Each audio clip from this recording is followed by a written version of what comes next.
All right, good morning, ladies and gentlemen. Welcome to this, the 8th meeting in 2013 of the Economy, Energy and Tourism Committee. We have no apologies from members this morning, and I'd like to welcome back the Deputy Convener, Dennis Robertson, after his trip to the other side of the world. Good to have you back, Dennis. Can I also, at this stage, offer my congratulations to Alistair Reid from Spice, who's back with us, having been on paternity leave on the birth of a baby daughter. So, congratulations, Alistair. Now, can I remind all members to turn off their mobile phones and other electronic devices? We have a busy programme this morning, so we'll just get straight into it. Item 1 on the agenda. Can I ask members if they're happy to take item 6 in private? Yep. Thank you. Item 2 on the agenda. We're continuing to take evidence on the Scottish Government's report on proposals and policies 2. And we are joined this morning by Fergus Ewing, Minister for Energy, Enterprise and Tourism, who's joined today by David Wilson, Director of Energy at the Scottish Government, Gavin Peart, who is Head of Strategy Unit Building Standards at the Scottish Government, and David Fotheringham, Team Leader, Sustainable Housing Strategy, Sustainability and Innovative Funding Division. Good morning, welcome. Before we get into questions, Minister, would you like to say something by way of introduction? Yes, thank you, Convener. Slightly shorter than last week, which was on similar topics, as I recall. So thank you for inviting me here today to talk about the second draft report on proposals and policies for meeting Scotland's climate change targets.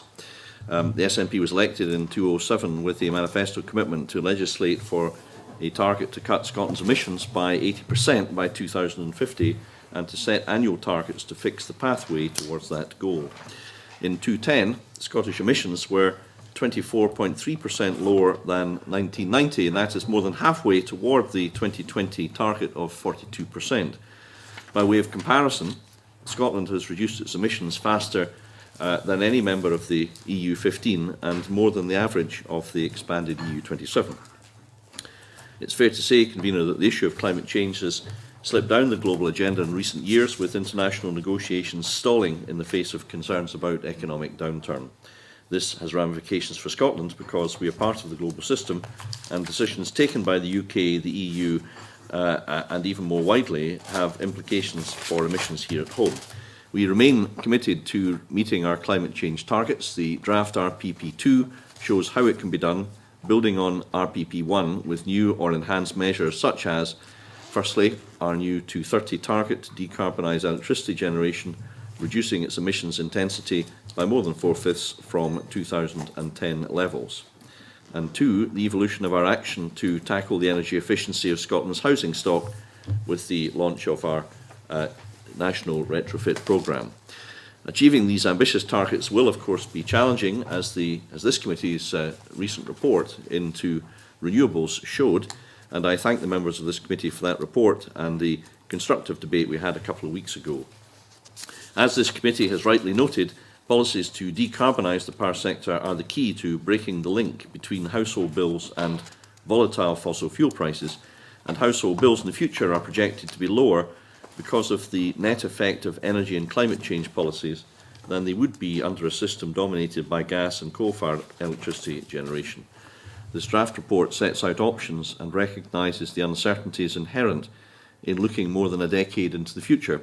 It shows that there is some flexibility in deciding which proposals should be adopted and which options could be held in reserve. And we need this flexibility. Between 2010-11 and 2014-15, our government, the Scottish Government's resource budget, has been cut by 7.7% in real terms, and the capital budget has been cut by a sizeable, Convener, 26%. And the challenge of finding ways of funding action on climate change is considerable. I welcome this committee's scrutiny of the draft RPP2 and look forward to your questions. Okay, thank you, Minister. We'll get into questions. I'd remind members we are fairly tight on time this morning, and we do have a lot of ground to cover, so I'd ask members if they would keep their questions short and focused, and equally, Minister, if you and your officials could try and respond in equally concise fashion, that would be very helpful in trying to get across through the ground we need to cover. Can I maybe start just asking about the question of format of the report? Because one thing that's come through in the evidence we've heard so far from some witnesses is that they have difficulty in reading across from RPP1 to RPP2 because of the change in format and presentation. I mean, can I ask, why did the government decide to present RPP2 in the format it's in? And do you recognise that there is a difficulty in trying to compare what's in RPP2 with RPP1? Well, government policies are inherently, by their nature, complex. And in this case, in response to the accusation that it's difficult to read across between RPP1 and RPP2, we'd point out that RPP2 replaces RPP1. Our intention is to present a coherent set of proposals and policies without constant reference to the previous report. In other words, RPP2 stands on its own. In many cases, comparing projected abatement potential between the two documents is unhelpful because of the revisions to the underlying methodology used to calculate the figures. However, I think it's important to stress, Convener, this is a draft document, and the purpose of this debate is for us to benefit from parliamentary scrutiny and to consider constructive, concrete and clear suggestions for improvements. And perhaps if members have any specific suggestions, then I'm sure that myself and my colleagues would be keen to listen to them. Okay, just on that, a similar vein, another issue that's been raised with us is whether there's enough transparency in the draft as to who is responsible for the costs, be that government, business or consumers. Do you think that the document's clear enough on that point? Well, if there are ways in which we can make it clearer, as I say, we'd be very happy to consider them. I mean, my colleague, Mr. Peart, can consider implications which are being considered primarily by Mr. Mackay in respect of the practical implications of a national retrofit programme. And each of these particular proposals, I think, should be looked at closely, and I think they are being looked at closely, because there has to be a balanced approach, as I understand it, in this particular example. Mr. Peart maybe could add his comments if they're useful, but as a matter of principle, we have to take a balanced approach between increasing the standards in relation to emissions, but also recognising the practical implications that this will have for the construction sector. In other words, that we don't impose too rigorous regulations, which, though they may be worthy themselves, may result in there being no building, or insufficient building, or less building. So we aspire to high standards in emissions, but we have to recognise the realities of the impact on the economy, given our budget's declining and the construction sector has been sadly contracting. We have to recognise the realities of industry and industry's needs. And that's why there's a consultation at the moment on regard to these matters. I think Mr. Peart might be able to add. I mean, I mention this, Convener, because it's one example of an area where it's not easy to have absolute clarity as to ways and means, as to policy and consequence.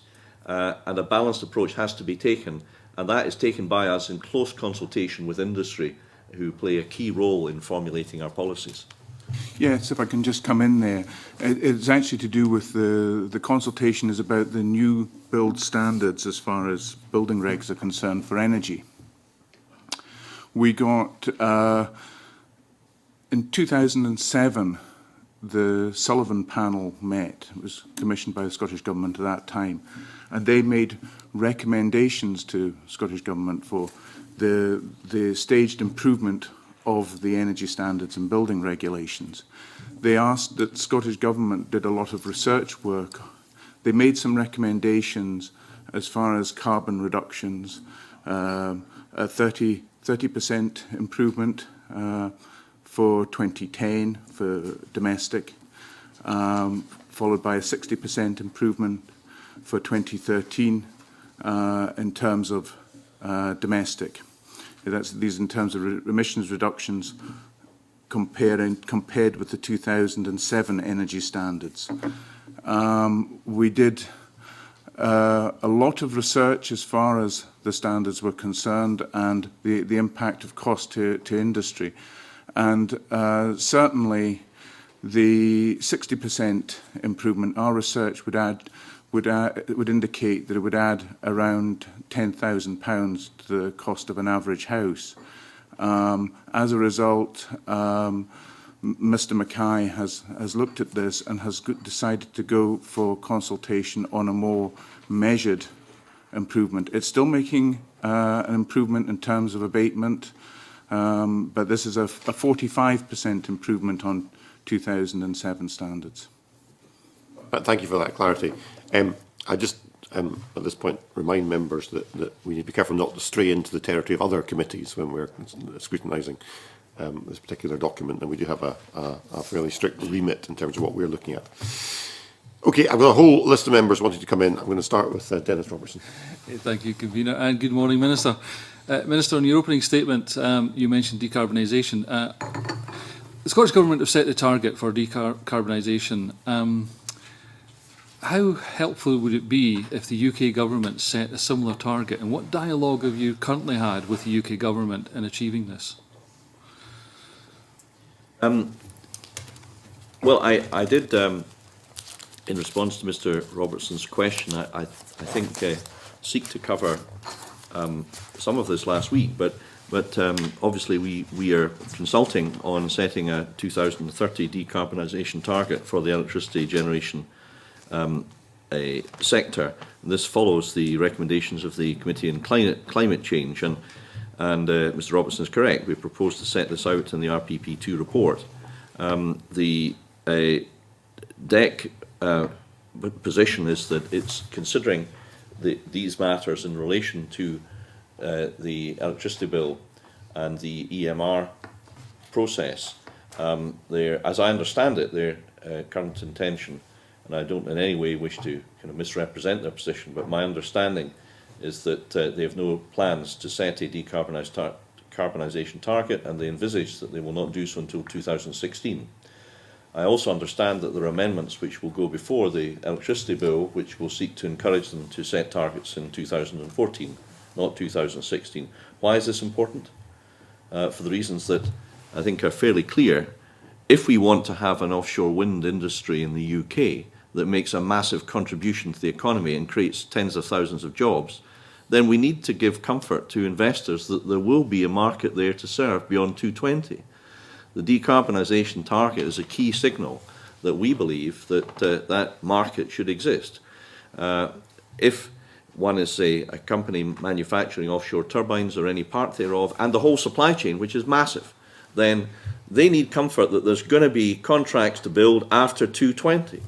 Now, in order to persuade the companies to set up in this area, they need to be assured that there's going to be a market after 2020. Otherwise, why would they come to Scotland to operate for a period of 5 years?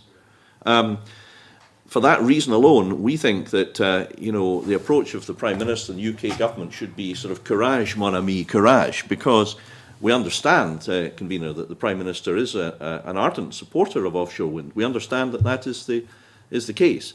What we hope is that he will put that expression of support into practical application to deliver the kind of message that I know that the potential financial investors in this area want to hear. And the Cambridge Econometrics report, which I think was commissioned by WWF and Greenpeace, and I met WWF yesterday and discussed this with them in some detail. This is an independent report, incidentally, of these organisations, and I commend it to the committee. And its conclusions are that if we see in the UK an approach along the lines that I've suggested, and of course we advocate and have made absolutely clear to Ed Davey and his colleagues, then the potential gain for the UK would be up to 1% of GDP. Of the whole GDP in the UK, 1%. What an enormous prize. So there's a lot at stake here. There's a lot to be gained. These are matters that I discuss with the energy developers and financiers all the time. There's absolute clarity, and I think near unanimity, that this kind of approach is the approach that's needed. I'm not suggesting this in itself would, of course, deliver these good results and outcomes. There are many other challenges that need to be overcome, and I don't want to overstate this, this Convener, because these challenges are serious and various. But if this clear signal can be given to investors, then I think we will go some way to remove the risk that there is leakage of all these benefits, jobs, gains to Germany and France. And that, frankly, is at risk of happening at the moment. Thank you, Convener, that's fine. Thank you, Dennis. Thank you. Okay, Rhoda Grant. In evidence, we've heard that some of our witnesses believe that only if all the policies and all the proposals in RPP2 are actually implemented will it have any chance of reaching the targets. Do you believe this, or what additional things can you bring into play that will help meet those targets? Well, I think, as I said in my opening statement, we are over halfway to achieving our target of 42% emission reductions by 2020. I think our performance in relation to other EU states, the EU 15, has been very good, and our performance therefore has been good. I haven't had the opportunity, I'm afraid, convener, to study all the evidence to which Rhoda Grant alludes, and therefore I think therefore it would be logically absurd for me to draw conclusions about what they said, since I don't quite know what they said. But it does seem to me that significant progress has been made. The targets are ambitious. It is clear that a variety of methods over policies on renewable energy, on reduction of emissions, on transport, on housing, on a whole range of areas need to be pursued, and need to be pursued in a balanced fashion. But I'm confident that, that given that we've made good progress thus far, given we have the commitment to proceed further, given we have support across parties and we have broad support across society, I think there's every chance that we should be able to achieve those targets. Okay. Can I maybe turn you to page 163 in the document where it talks about the additional technical potential in fabric and energy efficiency. We heard evidence that this actually provides a huge amount of the proposals for emission abatement. Spice have made us a chart which shows that those potential technical additional whatever they are going to make a huge difference. Can you tell us what they are? Because none of the witnesses could tell us what those additional technical potential. Well, to be quite candid, I can't, but I know a man who can, and his name is David Fotheringham. So, with your permission, convener, since this is, from the look of the table here on page 163, a fairly complex matter, and not a table that I've addressed, I'm afraid, today, I think it might be sensible and helpful to the committee if Mr. Fotheringham would have the opportunity, with your permission, to answer. Yes, please. Yes, well, the technical potential in the RPP on fabric improvement is based on modelling that we've done looking at the Scottish housing stock. So what we've done is we've taken information from the Scottish House Condition Survey, which is the annual survey we do about the state of the housing stock in Scotland. So that gives us very good information about the current level of energy efficiency. And then we use a model called DEMSCOT, which enables us to model the impact of installations of different energy efficiency measures to the housing stock. And that shows that going beyond the proposals and policies that are set out in the RPP, we do have this additional technical potential. So we think we have very sound information on what is needed to be done, and that potential does exist. But at this stage, because we're looking so far ahead in terms of realising that potential, it doesn't make sense to set out in detail how we would achieve that. So what we've said is that we'll do further analysis on this and come up with a more definite proposal in the next RPP, which is due to be published towards the end of 2016. So we're convinced that the abatement potential is there, but we need to do further work to identify how to achieve that. Now, that could be through tougher regulation, it could be through additional incentive schemes, it could be through some other policy that's developed over the next few years before this needs to be realised. But that's really where the abatement potential is coming from. You don't know what technologies will be used to meet this, and you know, you compare it with some of the other policies and proposals. I mean, this is huge, starting at 2018.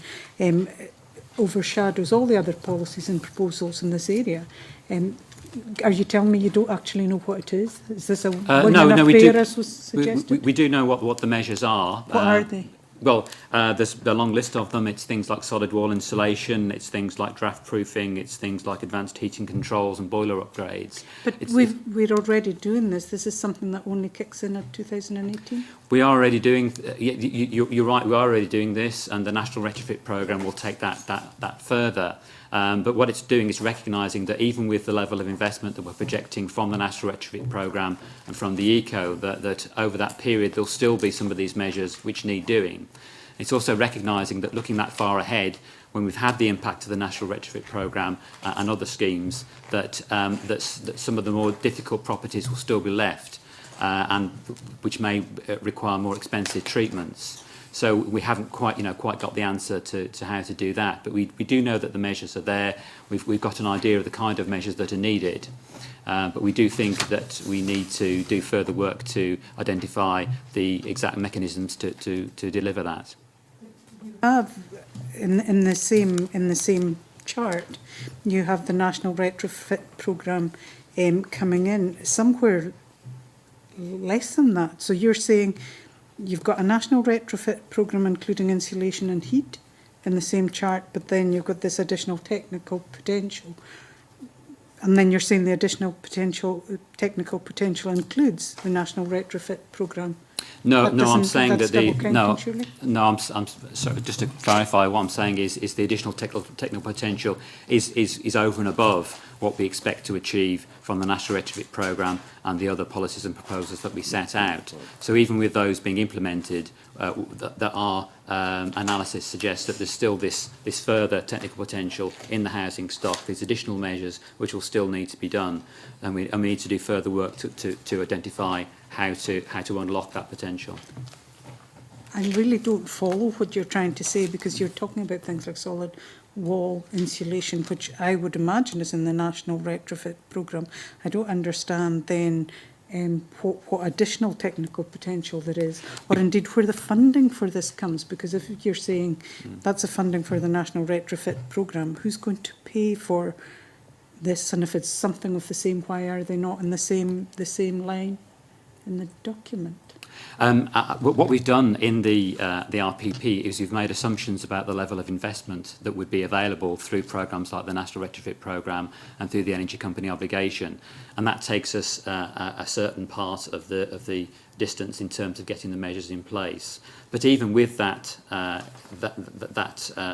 measures installed, that there's still further measures that are needed beyond that. So it's a certain proportion of the stock can be covered through the existing proposals and policies, but there'll still be some further measures that need doing after that. Further measures? Sorry? What are the further measures?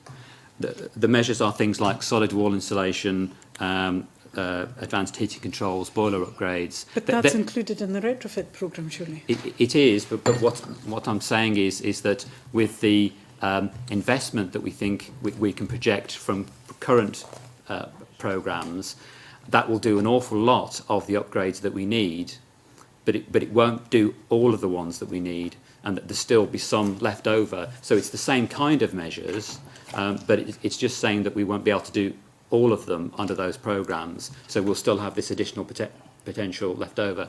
Okay, so you're saying that the reason for putting them in different lines is because there will be different funding streams? Can I maybe come in and just sort of clarify this, because I think I very strongly agree with David's explanation here, that we've been actually very open and I hope clear that we are dealing with something slightly different here, in the sense that for the next 5-6 years or so, we're very clear that we're implementing the National Retrofit Programme. We have a set of policies, whether it's at Scottish, UK or European level, that we know what is being done. We can evaluate their impact and we can measure their likely emissions reductions. Increasingly, however, what this document is getting into is how we will be reducing emissions on a 10-15 year timetable, And we don't have clear budgets. We don't have a clear rollout of policies well into the 2020s on the precise detail of how we will be implementing, whether it's renewable heat or the transport, housing and other measures. So we are, what will be happening in 2025 is obviously at a different level of detail of what we know we're doing in 2013. But the key point about this technical abatement potential, as we're calling it, is the analysis that we've done and the modelling that we've done and all the advice that we're getting from the Climate Change Committee and other sources, is that the scale of savings that could come from whether it's housing, transport or land use that we put in the report is achievable. But we don't yet have the level of detail on the precise policy instruments, budgets, etc., that will be required to actually deliver it. And given that we are talking at the earliest 6 years away, and for much of the detail of this new part of the RPP, which is between the detailed numbers of from 2023 to 2027, we don't think it's unreasonable for there to be less precise detail the further you go out than you would rightly expect to receive from us for the period sort of 2013 to 2015-16, which is the period of the spending review. So they are different, and I agree with you, but we don't think it's unreasonable that they're different. The key point is they're achievable, and over time we're building up the policies and proposals in order to deliver on them, which we're absolutely adamant that we can do. It's 2018 it starts, which is at the same time as the National Retrofit Programme appears to start providing carbon abatement. So we're talking about the same year, 22 is against carbon, against the National Retrofit Programme, 72 is against additional technical potential. The National Retrofit Programme is happening now, and yet you can't tell me what those national technical potential, the additional technical potential is. You don't know what it is. So this could pick a number, double it, treble it, whatever. You really don't know. I think what David's been saying is we do know the technologies and the scope of the investment is the type of investments across the various mix of that housing. Pay for it. What we have openly said and very clearly said in the document is that we don't have a clear policy framework, a clear set of budgets and a clear delivery mechanisms for implementing this technical abatement potential. But the point is, because it's 2018 and beyond, part of the challenge in taking all of this forward is working through precisely how we will be doing that from 2018 onwards, and we clearly need to start that task now, and that's exactly what we're saying. So it's just, we do not think it's unreasonable to draw the distinction between what we know we're doing now and very actively doing under the National Retrofit Programme, etc., and what we need to build up our policy basis, build up the framework for the budgets and the policy levers and everything else to make sure that we can deliver on this technical abatement potential, on a longer timescale. I'm not getting anywhere, so I think I'll probably leave it. Right, okay. Chick Brody. I just may. Good morning, Minister, and Mr. Peart, Mr. Wilson, Mr. Fotheringham. Just follow on that, because I think it's true, if I may, through you, Minister, to ask Mr. Wilson that I know you don't have budgets, but you clearly are putting forward figures based on where you think your technical proposals are. So can I ask, on the transport, the same rationale that Rhoda Grant has just done, that we're showing lower emission potentials in transport is starting in 2025. I mean, what's... Just a second. I just want to remind the member that transport emissions do not come under the remit of this committee. Am I allowed to pursue the question or not? Well, if you ask the question, I'm happy to let the witnesses answer it, but I prefer if you, for your next question, you address an issue under the remit of this committee. Thank you, Convener. On the basis I asked that question previously, if I might pursue it. why is it taking so long to bring these potentials forward? And what ambition do we have to, as I said, bring them, in advance of 2025? Again, if I may, without going into the detail of the transport point, there are significant savings coming through in the transport chapter from all of the activities that are already underway. But again, like on the housing side, given the scope for technological changes, the scope for innovations in the car market, whether it's electric vehicles or anything else, we are clear that there is a set of technically possible further savings over and above what our sort of central case modelling is, that we think by the time we get to 2025 we will be able to deliver. But just as a reminder, I'm making the same point again, that's 12 years away. Remarkable things can happen, as we've seen it, in telecommunications and everything else. There is significant scope for further changes, and it's not unreasonable to have a sense of what that might be in this document.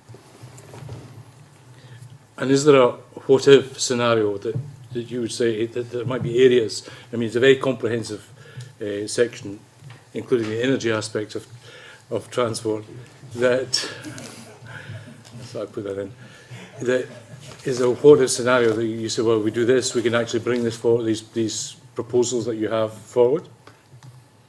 I again want to emphasise that the things that we could do sooner than that, we are already doing, and this we don't want the technical potential abatement is something we need to, over the next few years, develop how we can realise those potential benefits. And I wouldn't want to commit to bringing them further forward, but there's a range of measures, whether it's the various housing initiatives, the work that the ECOS study that's been done around electric vehicles. There's lots of policy development that is underway, which is evaluating how we can actually deliver this technical abatement potential. And who knows, that process might enable us to realise them sooner, and obviously we'd want that to happen, but we need to see how that working with developers, working with the industry, consumer groups and everything else, we need to work out what's the art of the possible. I think it's also relevant to say, Convener, in response to Mr Brodie's question, that some progress has been made in other areas in relation to transport. And of course, whereas Mr Brown has primary responsibility in these matters, I have some involvement in relation to dealing with the companies involved. And I think it's relevant to mention the success of Argent Energy, company headed up by Jim Walker, formerly of the NFU, that is at the forefront of innovative work in adapting to the use of biofuel, a public transport in Scotland, with great success, an extremely successful Scottish company that is pioneering in this field. And I just mention that as one example. Professor Martin Tangney in the area of biofuels is also renowned as a leading expert, possibly in the world, in this area. So I just mentioned this very briefly. I haven't got this in the briefing notes in front of me, but it's relevant, I think, to avoid painting a canvas that there's nothing happening, because there's an awful lot happening in an awful lot of areas. I know Mr Brodie wasn't suggesting that. I think it would be helpful for policy formulation, if there was a what-if scenario, what we need to do to accelerate some of these programmes. But I take the point in what Jim Walker's doing. And that's really the basis of my question, is how do we bring these further emissions and applying the energy aspects of transport to ensure that we optimise the opportunities? Well, it's a very sensible question, and I think the direct answer is one of the ways to do it is to reach out to business, to work with them, to build on what they're already achieving, because they can do more. In other words, we shouldn't consider this debate as a debate for the public sector. We need to engage with business, look at the successes that they're achieving and encourage them to do more. They are, after all, delivering success in the field that I've mentioned in biofuel. So I hope that that's perhaps a recommendation that as to the sort of modus operandi that we can deliver, and perhaps the committee might want to mull over. I'll come back later on the other thing. Mike McKenzie. Thank you, Convener. I have two questions. The initial one for the Minister, and I just wondered, Minister, how, if you feel that the prevarication on the part of the UK Government on energy market reform, in general terms, that a failure to invest sufficiently and early enough in our grid, delays with island cables to Orkney, to Shetland, to the Western Isles, general grid constraints, and indeed island transmission charges are all inhibiting our ability to meet or exceed our targets for climate change. Right, yes. Well, I do entirely agree with Mr Mackenzie's thesis, and I touched upon some of this last week. We've reached a very critical stage, Convener, in relation to development of our renewable energy potential. The barriers that have been identified by Mr Mackenzie are absolutely correctly identified. There's EMR, and there's, for the islands, there's the transmission charges, the extra cost. And the extra cost can vary from £10 per megawatt hour to anything up to £200 an hour. And I have a question for the UK Government. How can it be fair in a putative unitary state for one part to pay up to 20 times more than another part? What is the answer to that question? The only answer to the question is it's not fair, and there has to be a solution. And therefore, we take a constructive approach in working with Ed Davey and others, and I was delighted that he agreed to my suggestion to participate and jointly lead a cross-governmental working group on island transmission charging. And incidentally, Convener, I don't think there are any other cross-governmental groups. So it's a recognition of the UK Government's willingness to work together to form a solution that he agreed to come to the formation of this cross-governmental working group. It must come to a solution. It must come to a solution quickly. I know that Ed Davey is in Scotland in the Renewables Conference on the 18th of March. I very much hope that discussions that may take place that day will advance this. If we do not get a solution on this, then how can you expect investors to invest in the islands of Scotland? Yep. You cannot. You cannot. And if we do not get rules under EMR, how can we expect investors to invest in the UK? Now, I appreciate that the UK Government will say, well, the draft, the consultation on strike prices and contracts for difference is nearly upon us in May. But you see, that's already too late for some companies, such as WaveGen, that have already pulled out. Now, the longer that there's delay in prevarication, the longer that there is an investment hiatus, which frankly is the state at the moment, and that's the view of financiers in the industry, the more we risk investment leaking from Scotland, the UK, the islands, to Germany and France. This is a very serious position indeed. It's one of the most serious affecting me in my portfolio, and I hope that you can detect from my demeanour and tone in this matter that it's one I take with the utmost seriousness and gravity. And it is, as a reserved matter, entirely the responsibility of the UK Government to come up with a solution that doesn't see our islands becoming scorched earth areas where no renewable development is taking place, because that is the risk that faces us. And it's very good that in a Parliament I have the opportunity to respond to a member's question and very clearly set out that risk for one and all. Thank you, Minister. I think my second question, if I might, on a slightly different area of this inquiry, and I'm glad that Mr. Pearce here, because I know that he understands the technicalities of the issue I'm hoping to get into. The committee's taken evidence from people like Richard Atkins, Professor Stephen Smith and others on this issue. And one thing of concern is that there appears to have been very little work done in post-occupation evaluation of houses, but such little work that has been done is indicating that the theoretical performance of houses in terms of energy efficiency and the actual performances don't always match up, and that there seems to be quite a significant gap. And I wondered what Mr Peart felt about that, and does he agree that perhaps there is more work required to be done in this area? Undoubtedly so, yes, there is. Of course, when you put, you build a building, you expect the occupiers to use it in a certain way, and often they don't use it in the way that it's expected. So that's certainly one issue.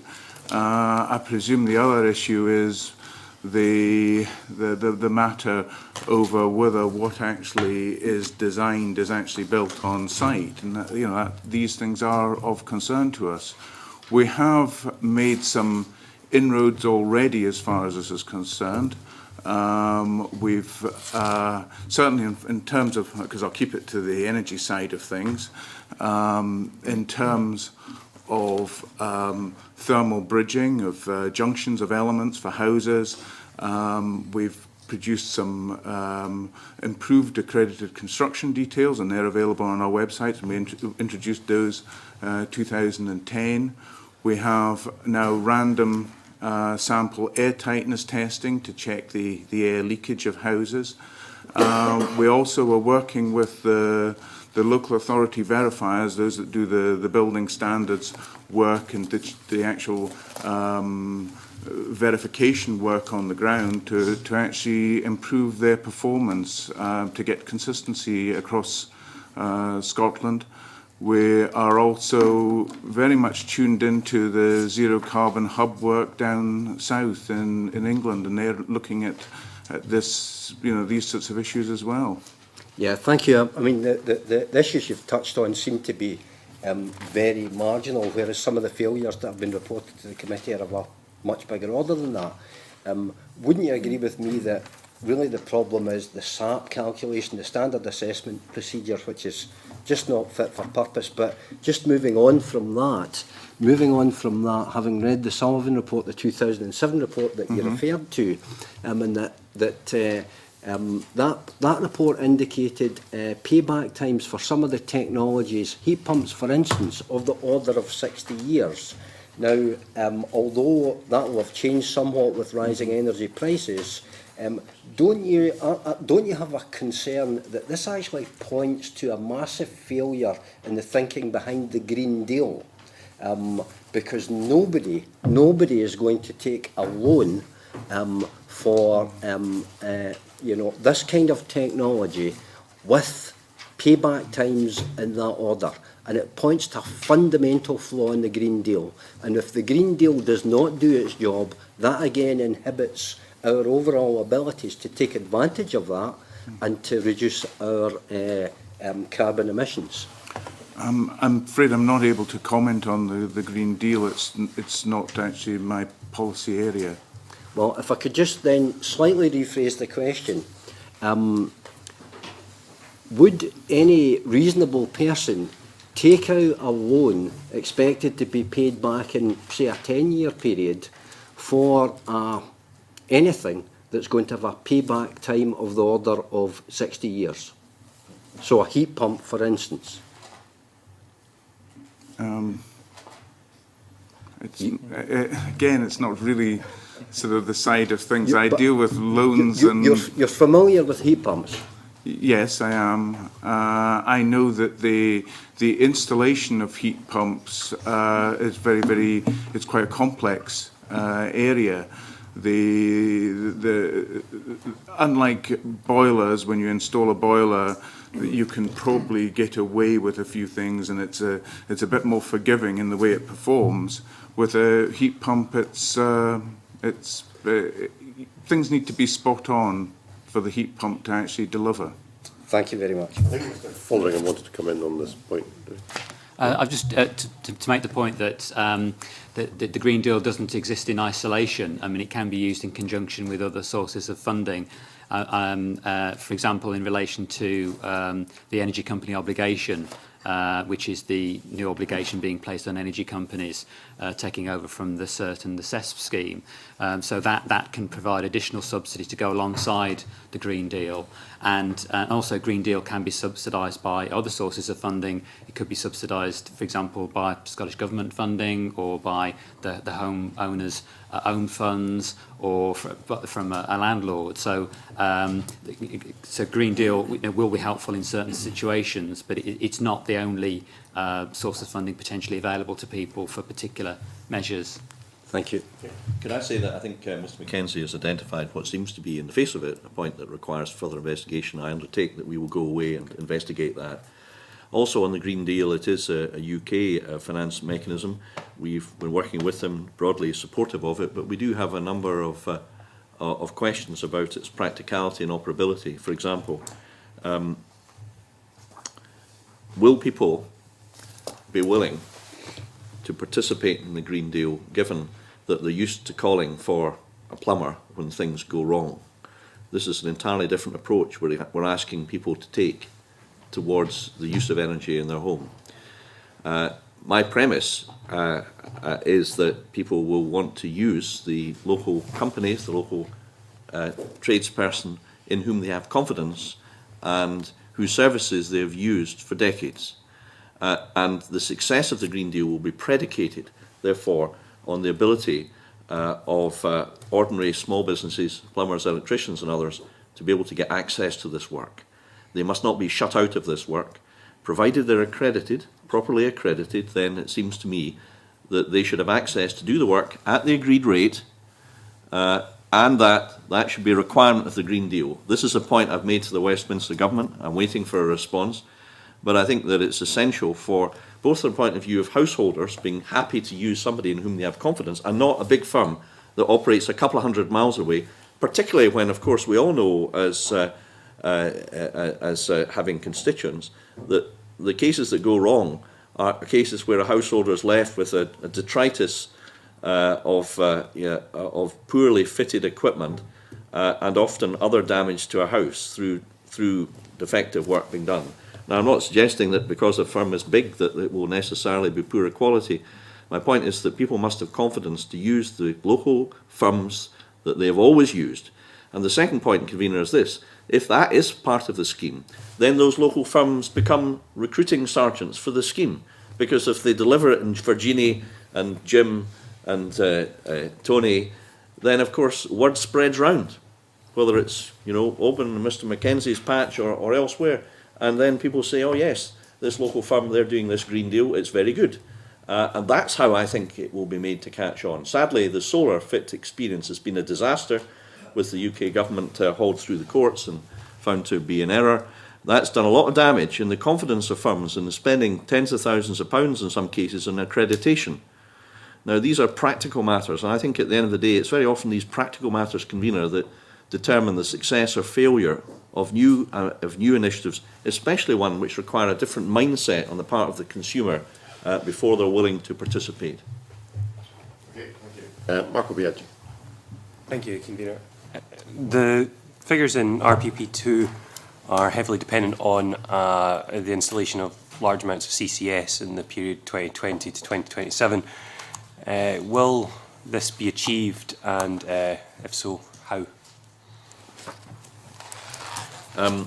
Well, we are very clear in the Scottish Government that we've supported CCS moving from being a policy to a reality, as I indeed discussed last week. And carbon capture and storage and clean coal technologies have got the potential to transform the way we generate power and make a massive contribution to Scotland's low carbon future. So the case for CCS deployment is extremely strong.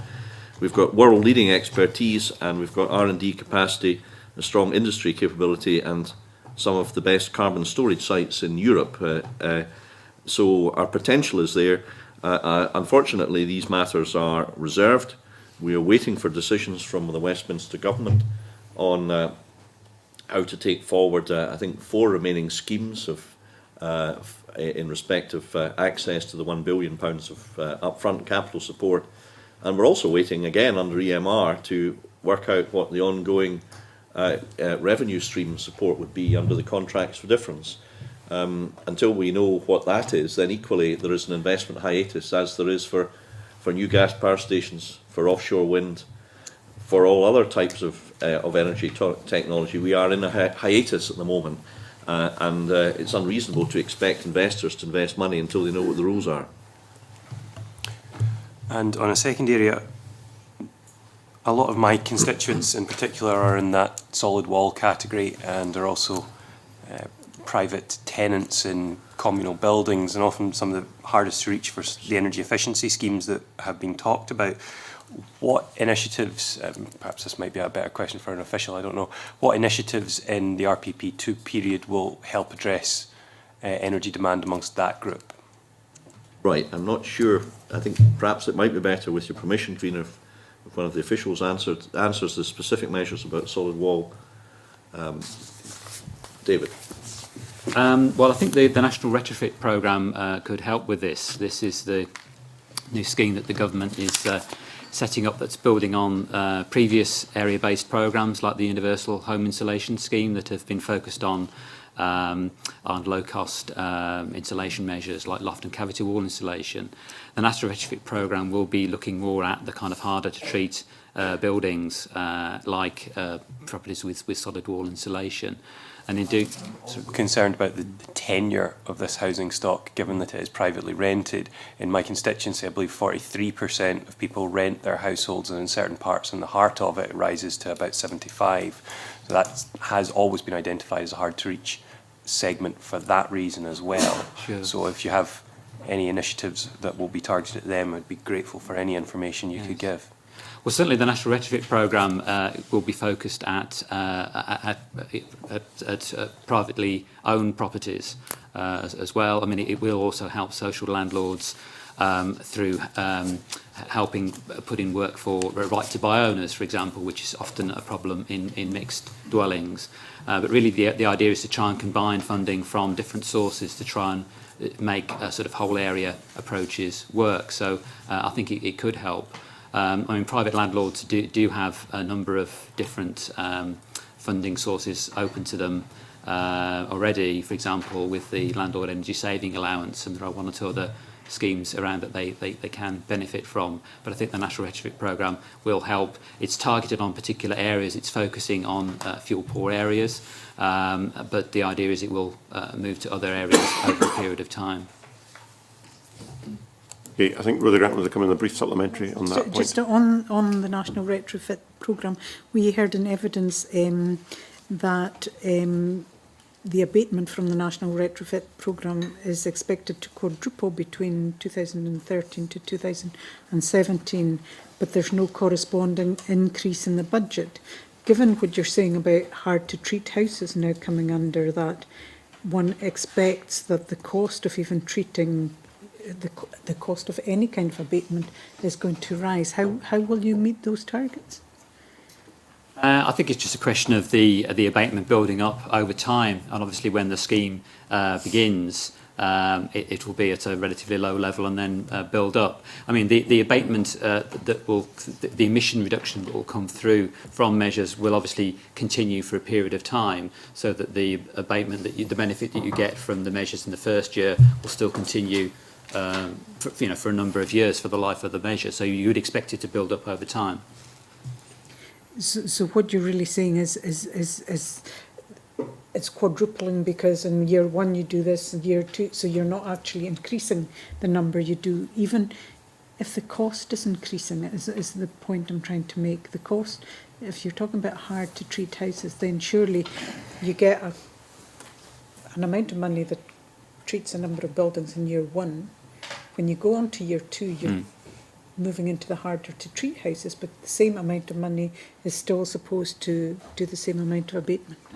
I mean, I wouldn't expect the over the first few years for the properties to get dramatically more difficult. I mean, obviously the properties will vary from area to area. I mean, there's part of a general move from the more low cost measures like loft and cavity wall insulation that are the most cost effective and do produce the most carbon for the least amount of funding, towards these more difficult measures, because we've already got a lot of the loft and cavity wall done. But I think it's just that issue about that as you do more properties, the abatement that you've got from previous years continues, and it's added each year as you do more properties.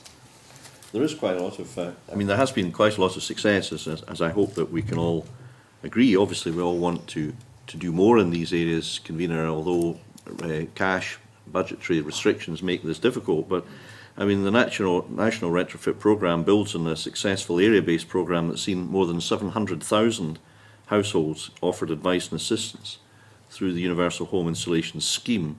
In the last 3 years alone, 122,000 homes have received energy efficiency measures through fuel poverty and energy assistance programmes. And the National Retrofit Programme builds on a successful area-based programmes that have already seen more than 400,000 households across Scotland benefit from cavity wall and loft installation in the last 4 years. And we've invested £150 million in fuel poverty and energy efficiency programmes between 2009 and last year, with an estimated net gain in household income of about 700 million and a saving of 3 million tonnes of CO2.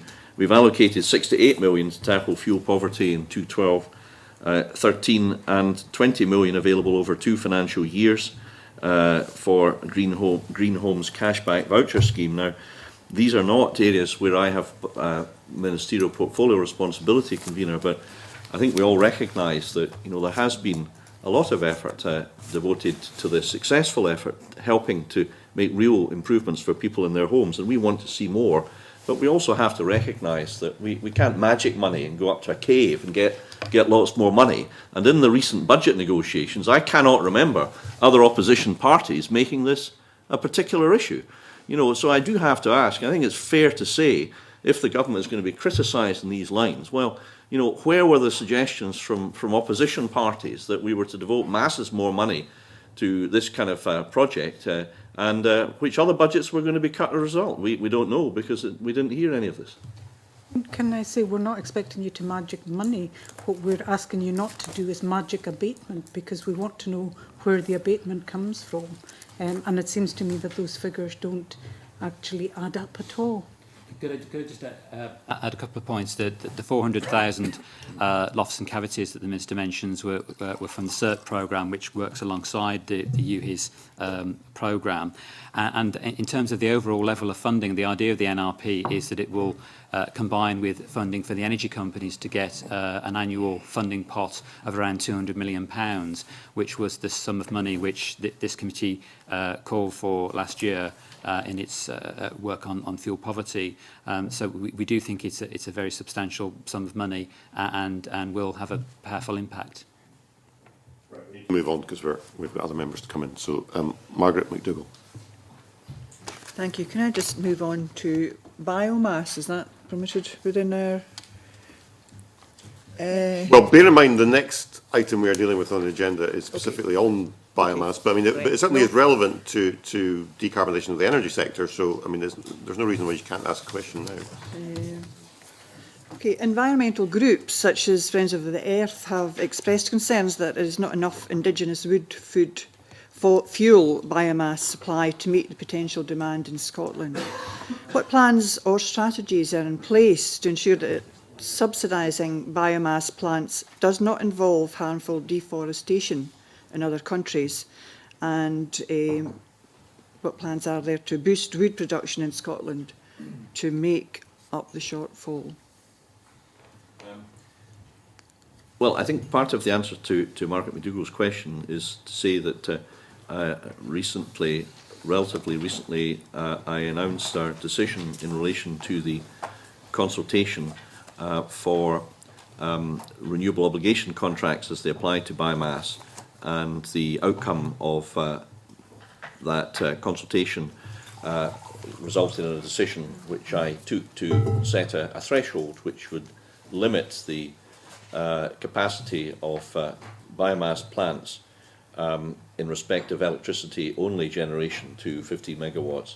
There is no such restriction in England and south of the border. So we have taken, I think, an approach which recognises that the use of biomass for generating electricity only has to be taken in a balanced fashion. I think we have taken that. We also recognise the interests of timber growers, convener, who want other markets and other sources of business. We also recognise that there's a growing need for high energy use businesses to try to reduce their costs. Whisky distilleries, for example, paper mills, large consumers of energy, all have an interest in biomass schemes. Our decision recognises that locally based biomass schemes should be encouraged. And there's been great success in this in Scotland, especially in the Highlands. And this also serves to use parts of the forest that are perhaps not otherwise readily commercially usable. And biomass can be a receptacle for this and provide an extra income stream for timber growers. So actually the balanced policy that we have brought forward does, I think, and I know it does in fact, meet the needs, the desires of timber growers. Now, if timber growers are to plant more trees, they need to be able to make a profitable trade. And they can make a profitable trade if they get another source of business. And they're getting another source of business from us, from the balanced biomass policy that we have brought into play. At the same time, Margaret McDougall is correct that we have to take a proper assessment of what the likely available supply is of wood in Scotland, and we have to take account of the situation elsewhere too, but primarily in relation to Scotland. And a lot of work has been done by this, and I can assure Margaret McDougall that a great deal of time and effort was devoted to this prior to the decision that I took being announced, including detailed submissions and statements obtained from the Forestry Commission and their officials and Scottish Government officials. And the conclusion of that was that there should be sufficient material to accommodate the needs of the panel product sector, the sawmilling sector, as well as the biomass sector. The timber sawmilling sector, with companies such as Brownlees and James Jones and Gordon's in my constituency in Nairn, and many others, have served Scotland well for a long, long time, and we want that to continue. The panel products, Norboard is an important industry in my constituency and also in Pleen. So we recognise their needs, we engage with them, we discuss with them, we consulted with them, we consulted with others. These are matters of balance, they're difficult decisions. I'm not saying there's no conflicts, because there are, but I hope that we reached a balanced decision on promoting the use of biomass and incidentally helping, I think, in the northeast, not far from Mr Robertson's constituency, I think in Mr Adams' constituency actually, the possible creation of new plants which put in their views to the consultation, which would generate substantial new employment, as well as cutting energy bills for major employers, existing employers in the area, thereby making a very major contribution to the economy of this country. I just remind members that, Minister, you're coming back to the committee, I think in 2 weeks' time, to give us evidence on the Renewables Obligation Scotland Amendment Order 2013, which covers this very point. Well, you've had a sneak preview. Right, thank you. Margaret McDougall. I will continue my question on the biomass then when we... Thank you very much. When you return to the committee. Could I perhaps then ask that a question on renewable heat, where evidence to the committee suggested that the current financial climate is a significant barrier to the development of district heating schemes. Can the Scottish Government, what is the Scottish Government doing to overcome this barrier and to support local authorities in championing the district heating? I'm sorry, I didn't quite catch what the particular barrier that Margaret McDougall is The economic postulating. barriers, financial barriers. It's very costly to set up a district heating scheme. The example was given that the Aberdeen district heating scheme, which was set up 10 years ago, may not, if it was to be set up today, it wouldn't happen because of the cost implications.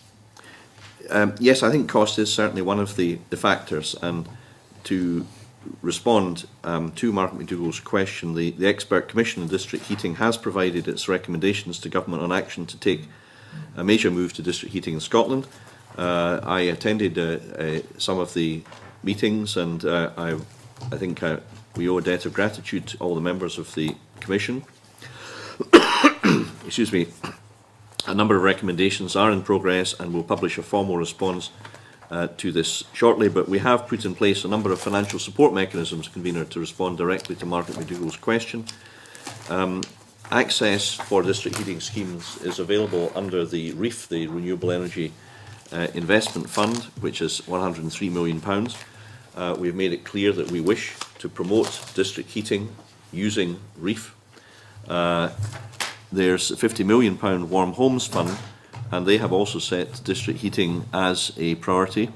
In addition to this, in 2012-13, we've announced £2.5 million for 10 projects to be funded by the District Heating Loan Scheme and awarded £2.67 million in Scottish Government grant funding to 3 demonstration projects, which will accelerate the expansion of district heating in Scotland. I very much hope, Convener, that we may have the opportunity to debate district heating on the floor of this Parliament, because I think there is, as Mark McDougall has indicated, and I know Alison Johnson indicated in the most recent debate in the Committee's Renewable Energy recommendations, a strong cross-party consensus that district heating is something that we wish to encourage.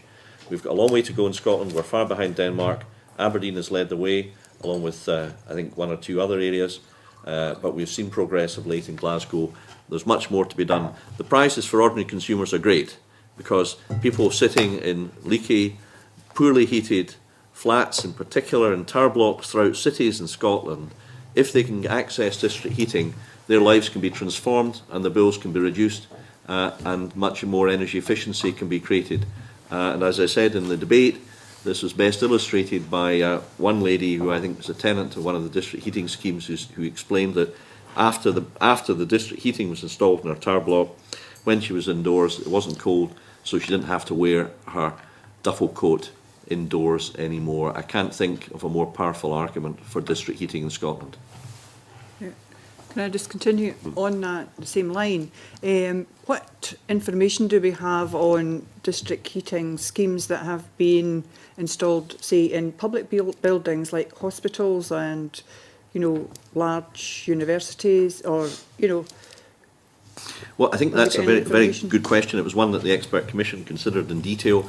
I mean, plainly, if one thinks about this sort of thematically, if we want district heating in Scotland, then if a source of heat is provided, it's sensible that that's used to the maximum.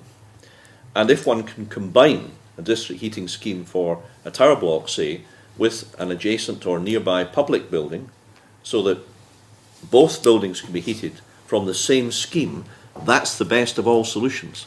Now, to get at that, I mean, I'm not a technical expert in here. This was considered in the expert commission, and maybe this is something we need to debate, as I said, in more detail. But to get there, one needs close working, joint working between public sector bodies, utilities, the government, tenants, and local authorities. We need to bring all these people together round the table to work out how best to deliver these schemes. But the prizes are enormous, and I think Mark McDougall is exactly right. And I have to say, you know, we have not really done very well in Scotland on this as yet. There's much more progress to make, but I think we all recognise where we are and where we would like to be. Okay, just one final question on that. On RPP1, the milestone was to have at least 100,000 homes to have adopted a renewable heat technology system. Is that going to be achievable? We're mixing or jumping between sort of district heating, which can often be renewable and can contribute to that, but sometimes is gas or could become renewable later. We think the 100,000 figure is broadly consistent with our target of 11% of heat coming from renewable sources by 2020, which is our target, and we feel that with the existing arrangements for the renewable heat incentive, which is a UK-wide scheme, and the various other pieces of assistance that we can offer, we should be able to achieve that objective. So, importantly, what we also want to look at is how we can go beyond that. We think that's probably a reasonable trajectory out to 2020, but there's a big challenge of what comes next, and that, particularly into the area of further promoting renewable heat domestically and potentially in service and manufacturing properties, and just developing more widely. But there's a big challenge beyond 2020. We know what we need to do before it, but we also want to roll it out beyond that. I think I can provide a little more flesh in the bones of Mr Wilson's answer, namely that the 100,000 home target was a target, of course, under RPP1 for achievement by 2020, and it assumed large-scale uptake of solar thermal panels, biomass boilers and heat pumps. Around 13,000 homes had some form of renewable heat by the end of 2010, according to the Scottish House Condition Survey. That's 13,000 at the end of 2010. And progress to 2011, around 20,000 homes used solar thermal panels, biomass fuel or heat pumps by the end of 2011. So considerable progress has been made, but there's some way to go. Thank you. Okay. Marco Biaggi, did you have a brief supplementary you want to ask? I had a supplementary about biomass and RPP2, so it is relevant to this and it could only really fit in here. It's to ask, really, in the projections in RPP2, what method was used for accounting for carbon emissions from biomass? That may well be a technical question for officials again. I think we need to come back to you on that one in writing. Okay. Okay, Alison Johnson.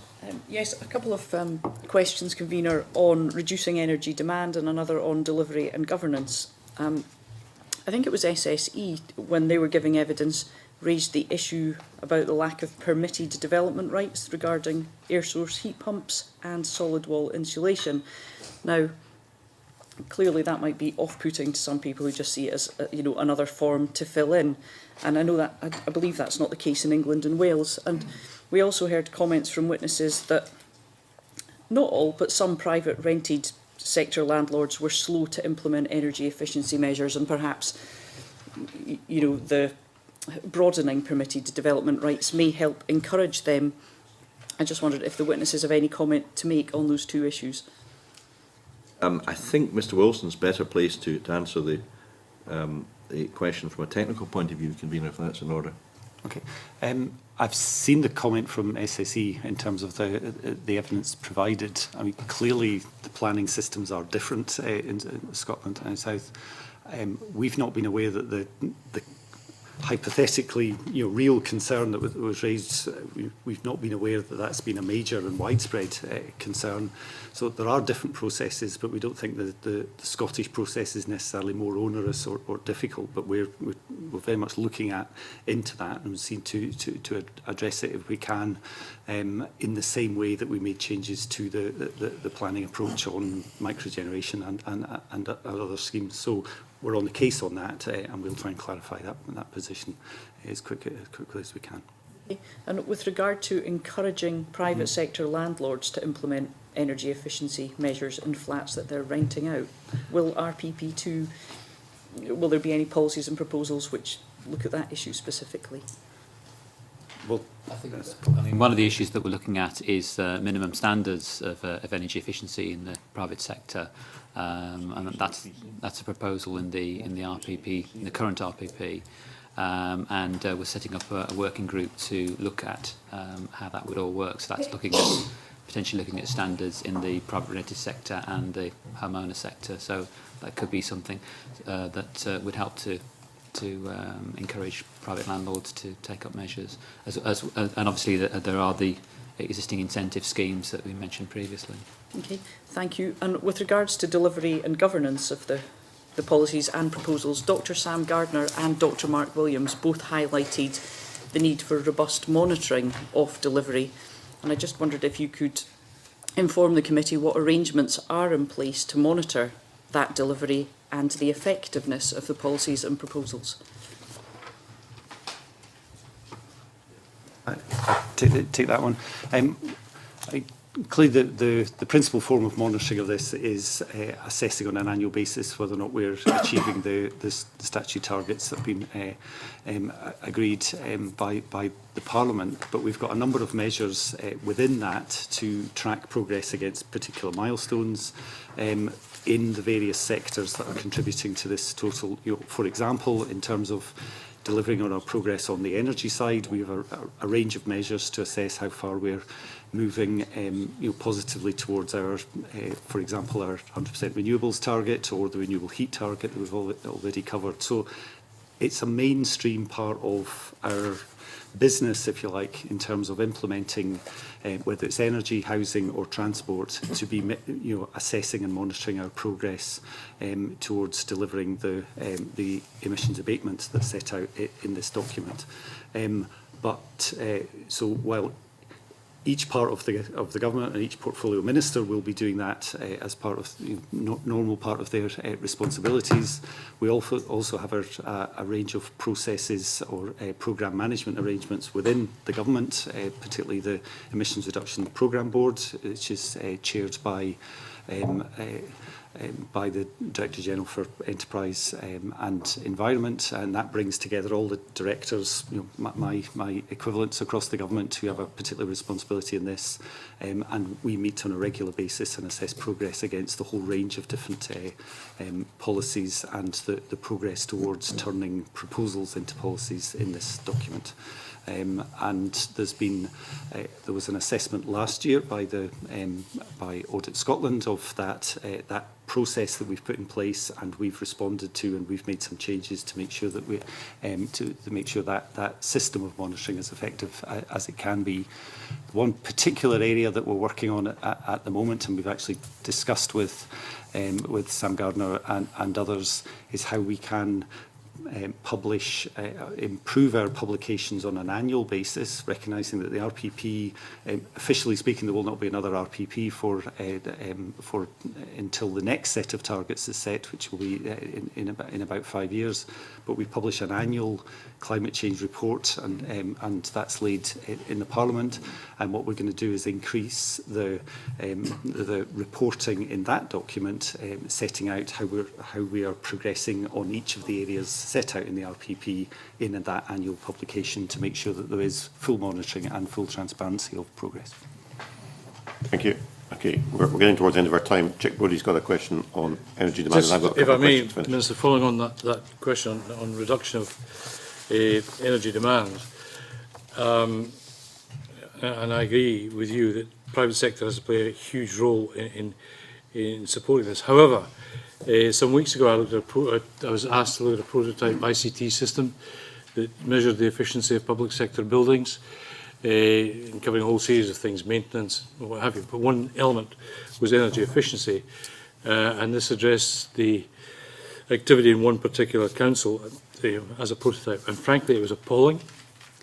So I just wonder what, perhaps Mr Wilson, on the comment that he made about the Emissions Reduction Board, can tell me where in the RPP2 does it reflect what government, national and local, is doing about its own public sector buildings in terms of driving energy efficiency?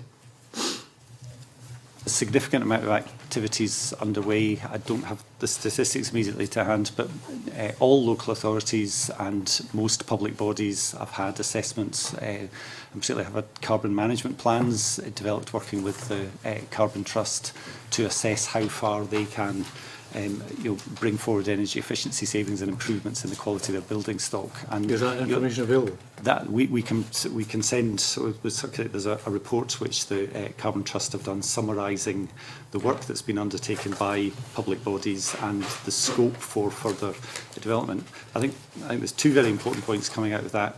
One is there has been significant progress, particularly, for example, in health service in terms of improvements in the energy efficiency of hospitals and other facilities. But there is also significant further progress that can be made and must be made in order to contribute to these targets. And there's a particular report which has assessed what are the potential obstacles and barriers to taking forward those scope of improvements, which are rarely is the barrier that they're not worth doing. Usually the energy efficiency savings that can be made in public buildings are worth doing, are commercially and economically efficient to do. But there's inevitably a budget constraint, there's limits and there's competing sources of funds. But making sure there is a priority and making sure that our public buildings are as efficient as possible is a priority very much in this document. Do you agree with me that if we do drive that, then that message will be a lot easier? No. it's not easy to convey, but easier to convey to the private sector and to domestics? I think there's a very strong role within government, within the public sector as a whole, in terms of, as we call it, leading by example, which all public bodies under the climate change duty, which was in the Climate Change Act, are obliged to do. But you know, if there are any mechanisms we can offer to provide support, advice, encouragement, facilitation to make sure that they, you know, they implement the various savings that can be made, then obviously we're very keen to encourage that. Okay, thank you. Yeah. Okay, can I ask a couple of questions just to close? Just going back to this question of decarbonising the electricity sector. As we know, there is a proposal for the EU to have a 30% emissions target reduction. If that is not agreed, if the EU do not agree that 30% reduction, will it still be possible to meet the emission targets from electricity?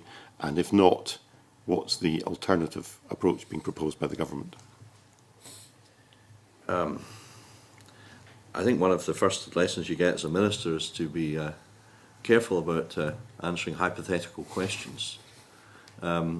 We obviously have discussions with the EU. Most recently, the First Minister met with Commissioner Oettinger on his visit to Scotland. We hope and believe that the EU will take a progressive approach, and we work towards that objective, as I'm sure the UK will. Meantime, we deal with the position as it is, the cards as they are in front of us, the powers that we have, and I think the approach we've taken seems to be recognised by a number of leading commentators as world leading and a matter of some pride for Scotland. So we will continue in that vein, and we will encourage, together we trust with the UK partners, the EU to adopt an equally progressive approach. And we will see what happens, and if the gloomy prognosis that Mr Fraser has outlined comes to pass, then I'm very happy to come back and answer questions at that time. Okay, so that issue, Minister, we're keeping our fingers crossed. On another issue, perhaps, where you're also keeping your fingers crossed, which is the issue of CCS, which we touched on briefly last week and which Marco Biaggi raised this morning. I mean, we heard in evidence last week from the power companies that CCS technology is very much at an experimental stage. It may not be capable of being developed at economic cost. And yet RPP2 sees CCS as being absolutely essential. Yeah, we don't know if it's going to happen. What's your plan B if CCS technology cannot be developed at economic cost? Well, we do need more powers in Scotland over CCS. We want to see CCS proceeded and adopted. And my understanding from a meeting with John Hayes is that that's what the UK government want. That's what he told me at the meeting. So once again, you know, it does seem, Convener, you're postulating a hypothesis that doesn't seem to be based on any factual evidence. Well, to be fair, Minister, it's what the power companies told us when they were sitting in the seat you're sitting in at this very committee last week. So it's hardly a scenario I've plucked from the air. Well, I'm not sure that that's an absolutely 100% accurate characterisation of what was fairly complex evidence last week. No doubt we can debate that further. But we recognise, of course, there are challenges under CCS, and that is the case. But with respect, the notion that this technology is totally untried and untested, I think is really putting it crudely and presenting a false picture. And I say that having met with companies that are extremely sophisticated in their usage of this technology, and I believe in the course of applying it elsewhere in the world. So I don't think that your thesis is correct. It is not entirely untried and untested. I'm not an engineer in CCS, so it's not really for me to speculate on this. However, I think if you really want to pursue this, Convener, in a serious way, and I assume that you do, then my recommendation would be to seek advice from people like Professor Stuart Hazeldine, world experts on this topic. And maybe the Convener might want to do that to get to the bottom of that. The last thing we want is misinformation based on the the kind of false proposition that CCS is wholly untried and untested and won't work. That's not what the UK government is saying. Of course there are challenges, but you know, once again, convener, I think it'd be unwise for me to start to speculate about what is going to happen in a distant date. It was Yogi Berra who said that it's dangerous to make predictions, especially about the future. Thank you. Thank you, Minister. I would just refer you to the evidence we heard last week. I mean, I think it's clear from what you've said there is no plan B on the part of the Scottish Government. Is it not rather ironic you're coming along to this committee grandstanding this morning about delay and prevarication on the part of the UK Government when there's a huge gaping black hole at the heart of your own proposals? Because if CCS technology is not capable of being developed at an economic cost, as we heard last week, then you've no way of meeting these targets that you're setting yourselves. Well, I think this is not simply an issue for Scotland. I mean, as I've argued before in this committee last week, if CCS is not, if there's no commitment to CCS in Scotland, UK and in Europe, then I've argued quite clearly, I've already said, it's difficult for me to see how emissions targets can be met. CCS is a sine qua non of meeting these targets. There is a public policy support for it across these islands, and the proof of the pudding, convener, will be in the decisions not of the utilities but the UK government. Will it support CCS or not? Now, it hasn't in the past, and it's been a continual tale of woe, as I could set out here, but I think that would be abuse of my time here, so I won't do that. But now the proof of the pudding will be in the eating. And we do have an investment hiatus at the moment. The question for ministers is, what do they do with the powers that we've got? We do not have those powers. The UK government does. Hold on, Minister. And it is not using those powers Minister. to advance either CCS or renewables at the moment. I hope that it will. Minister, when the Scottish Government, of which you are a part, set these targets, you were very much aware of the constitutional and political framework at that time. Are you now telling us these targets were a mistake? Well, no, I'm not. You're the one who's saying that you can't do it because it's all the fault of somebody else. It's either the EU's fault or it's the UK government's fault. You're saying it's somebody else's fault. So why did you set these targets if you didn't have the levers under your control to ensure that they were met? It's perfectly reasonable for us to assume that carbon capture and storage, which is a technology supported in the UK, be implemented. That is the position. If it were the case that the UK government was saying that they were against CCS, your question would be reasonable. There's nothing to do with, but it's not the case. There's nothing to do with the question of political support for CCS. It's whether or not it is technologically feasible at economic cost. And we heard in evidence last week that it may not be. I'm simply asking you that question. You don't have an answer for me. Well, I do actually, because I know, because I chair the co-chair with Mike Farley and with Graham Sweeney, leading experts in this topic, the energy subgroup on carbon capture and storage and thermal generation. And with respect, convener, you know, I've spent tens of hours in this topic. I can guarantee to you that CCS can work and it will work. At economic cost. If there is a political will. It must be tried out first, though, and that is also a proposition that the companies involved will testify to.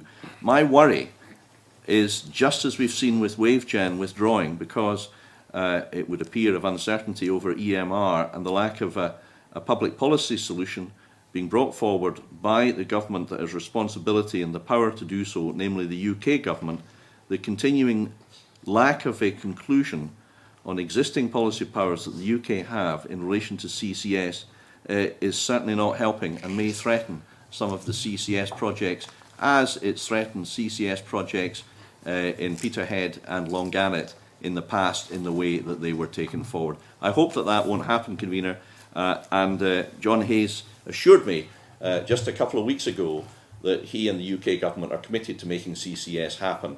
The benefits for the UK economy actually would be considerable because of the supply chain opportunities for a very large number of companies that have a history and a recognition of international excellence in engineering.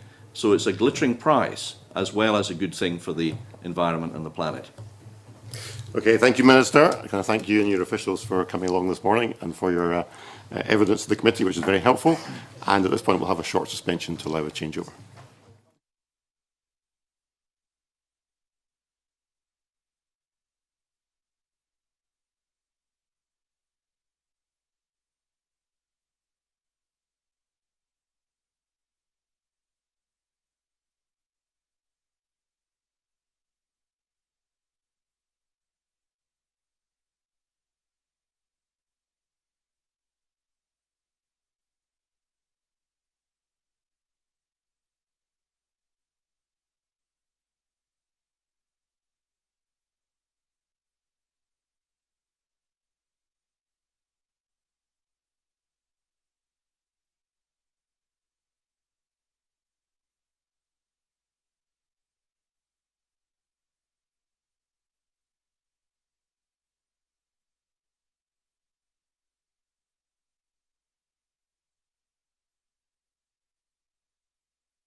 the yabba yabba doos. Right, if we can reconvene. We are now on item 3 on the agenda. We're taking evidence on the Renewables Obligation Scotland Amendment Order 2013. I'd like to welcome our panel of witnesses joining us this morning. Starting on the left, we have John Patterson, who's Chairman of the Wood Panel Industries Federation. Almuth Ernsting, is that right? Almuth, yes. Co-Director of Biofuel Watch and the European focal point of the Global Forest Coalition. We have Marcus Watley of Estiver Energy, is that right? And Fergus Tickell, who is Managing Director of Northern Energy Developments Limited. Welcome. Now, before we get into questions, would you like to say something by way of a brief introductory statement? Maybe we'll just start on the left and work our way along. Mr. Patterson. Okay, I'm John Patterson, Chairman of the Wood Panel Industries Federation. The Federation represents all UK manufacturing of wood-based panels, including products such as chipboard, OSB, MDF. There are 6 large manufacturing sites in the UK, including 3 in Scotland. Employment in the industry is around 2,200, with about 7,900 full-time equivalent jobs dependent on our sector. My day job is as timber sourcing manager for EGA, one of the Federation's member companies, so I am on the front line of competing with energy generators for wood. We and our colleagues in the wider food processing industry, and include sawmilling in that, are extremely concerned about the growth of large-scale biomass electricity stations. Although technically the term biomass includes short-term rotation crops and other agricultural material, wood is and will continue to be the chief source of biomass. Our key concerns include the carbon impact on burning wood rather than processing it into products such as kitchens, furniture, house construction, and the inefficiency of burning virgin fibre for electricity, with 3/4 of the energy ends up going up the chimney, and the serious threat of that highly subsidised energy companies entering into the already heavily subscribed wood market pose to the wood processing industries. Scotland's forest industries provide an important economic benefit to rural economies, but the wood harvest is finite, and it is important that we use it in ways which provide the best economic, employment and carbon outcomes. The Scottish Government has recognised the importance of our sector and the impact biomass electricity plants could have on the industry. The proposed 15 megawatt cap on all non-CHP new biomass plants is a positive step forward, and one which we would like to see the UK Government adopt too. We hope the Government will build on this by ensuring that large coal-firing and converting coal plants do not target local supplies of wood, and they support the wood processing sector as it looks to invest further in the Scottish economy. Okay, thank you, Mr. Patterson. Ms. Ernsting. Hi. Just to say, although I'm co-director with Biofuel Watch, both the written submission we put in and me presenting today is on behalf of Biofuel Watch, Friends of the Earth Scotland and Grangemouth Community Council. Now, as members will be aware, we have, whilst all of our organisations strongly support subsidies for sustainable renewables that deliver real climate benefits, we have serious concerns that the ROCs proposals are incompatible with the current biomass ROCs proposals are incompatible with the Scottish Government's stated position on bioenergy. As we have shown in our much more detailed written submission, not only does the wording of the proposals allow for an unlimited limited number of small and medium-sized electricity-only power plants, which can have efficiencies as low as 20%. But potentially, more seriously, the proposed cap exempts power stations of any size if they use just a nominal amount of heat, perhaps to dry their own wood chips, and if they achieve just 35% efficiencies, potentially, even in some cases, even less, and with a 5-year exemption following accreditation to this very, very low standard, a 5-year exemption during which they would not even have to supply any heat or actually meet even this very, very low standard. By comparison, the EU Renewable Energy Directive states very clearly that a government should only support biomass with at least 70% conversion efficiencies, i.e. twice as efficient as what's implied and contained in the current proposals. The impact of the proposed rules, we believe, will not just be the fact that scarce resources will be wasted by being used highly inefficiently, and that companies will be incentivized to use them primarily for electricity, not heat. And the heat sector, of course, efficiency rates tend to be much higher than in the electricity sector. They will also mean offering financial support to large centralized power stations that rely on economies of scales, which are expected to lead to very large-scale imports of wood chips and pellets made from whole trees. And which will also compete with industries in the UK that require roundwood, both from the UK and abroad. The impacts of such a large scale of primarily electricity and still very inefficient power stations on forest, climate, and communities have been shown to be very damaging by a growing number of scientific studies, which we refer to in our briefing, in our written submission. We therefore believe that the proposals are incompatible with the Scottish Government's commitments to sustainability, genuine carbon reductions, and climate justice. And we would therefore hope that committee members will want to explore all options to procure an amendment to the wording of the biomass ROCs provisions, even at this late stage. Thank you. Thank you. I'm Marcus Waitley from Estover Energy. Thank you for giving me the opportunity to come today and speak to the committee about our company, our views on the Renewable Obligation Amendment Order, which we welcome. We believe our approach to biomass delivers plants that are sustainable, are beneficial to Scotland and merit support. Firstly, all our projects are CHP, combined heat and power. We develop them as partnerships or consortiums with industrial scale heat users such as the R.J. Wiggins Stonywood paper mill just outside Aberdeen or the Macallan distillery at Craigellachie in Murray. Just as importantly, these partnership consortiums include local forestry growers to ensure we have a long-term local fuel source for the plants and that the benefits to the forestry industry that these plants bring are felt locally. As a result, we have enormous support from the forestry sector locally who see these projects as a huge opportunity to re-energise the sector. And the large industrial heat users need to find sustainable, secure and cost-effective energy if they're to thrive in a competitive global market. We believe these projects provide that energy in an efficient and sustainable way. They make the best use of the local wood resource, both in terms of sustainability and in terms of the carbon savings that are derived from each tonne of wood that is used. And they support traditional industry and forestry jobs. We welcome the order. We think it supports combined heat and power projects at the right scale, and I'm happy to answer any questions. Thank you.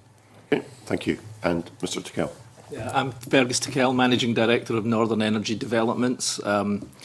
I also sit on the Scottish Enterprise Forestry and Timber Technologies Leadership Group, and I'm Chairman of the Argyll Timber Transport Group, which hints that I come at the biomass issue from a forestry perspective.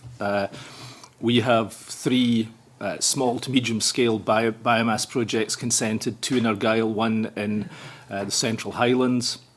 All of these projects are close to the forest resource, scaled to match the sustainable supply of wood from that forest resource, away from the competitive elements that Mr. Patterson has described, the wood panel sector taking advantage of short transport links.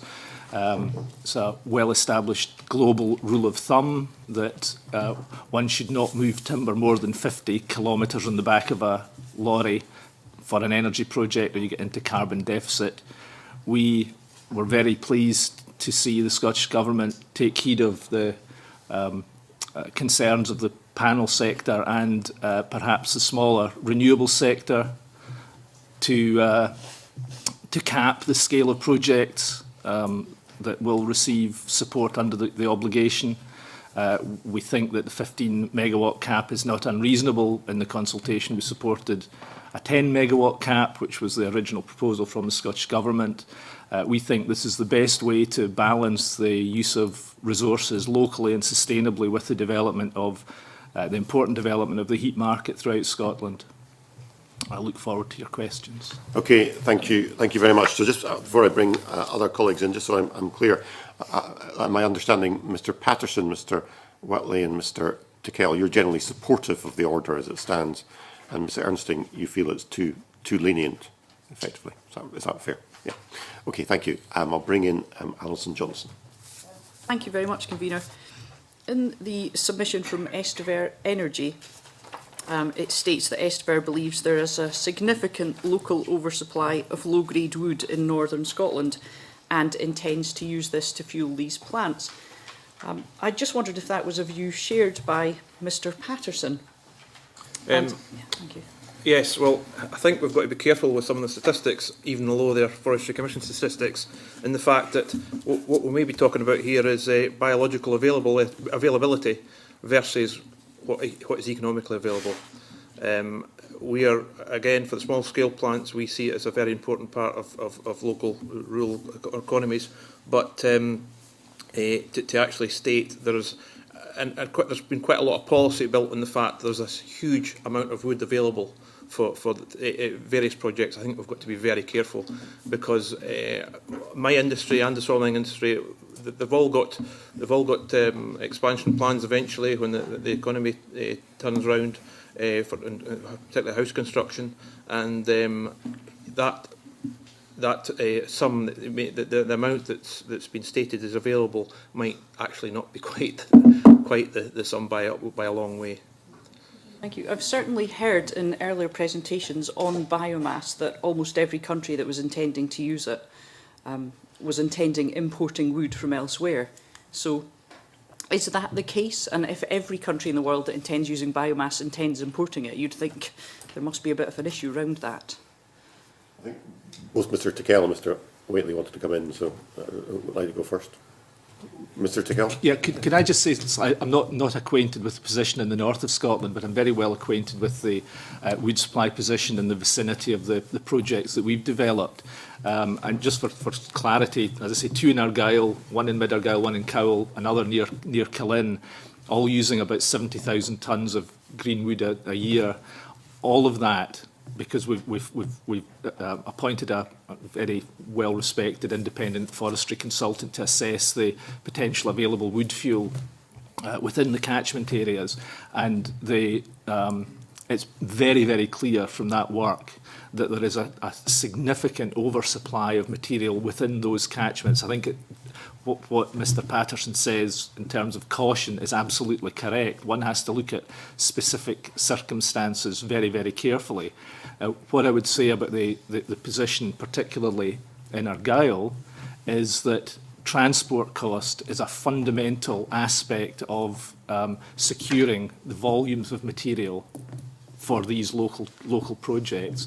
If I send a tonne of low-grade wood to one of John Patterson's plants in Auchinleck, 40% of the price I would get from that goes on transporting it.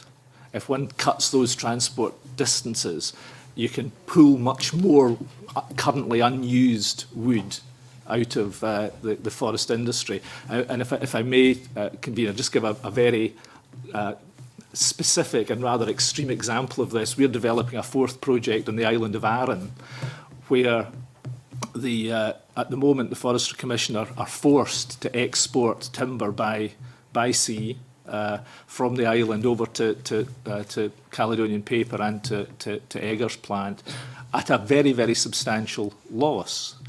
Now, there's 40,000 tonnes of sustainable supply of this kind of material on the island of Arran that is being exported at a loss. If there is the creation of a local market that takes out those transport costs, the Forestry Commission will not lose money on that material, they will make money on it. So, Whitley.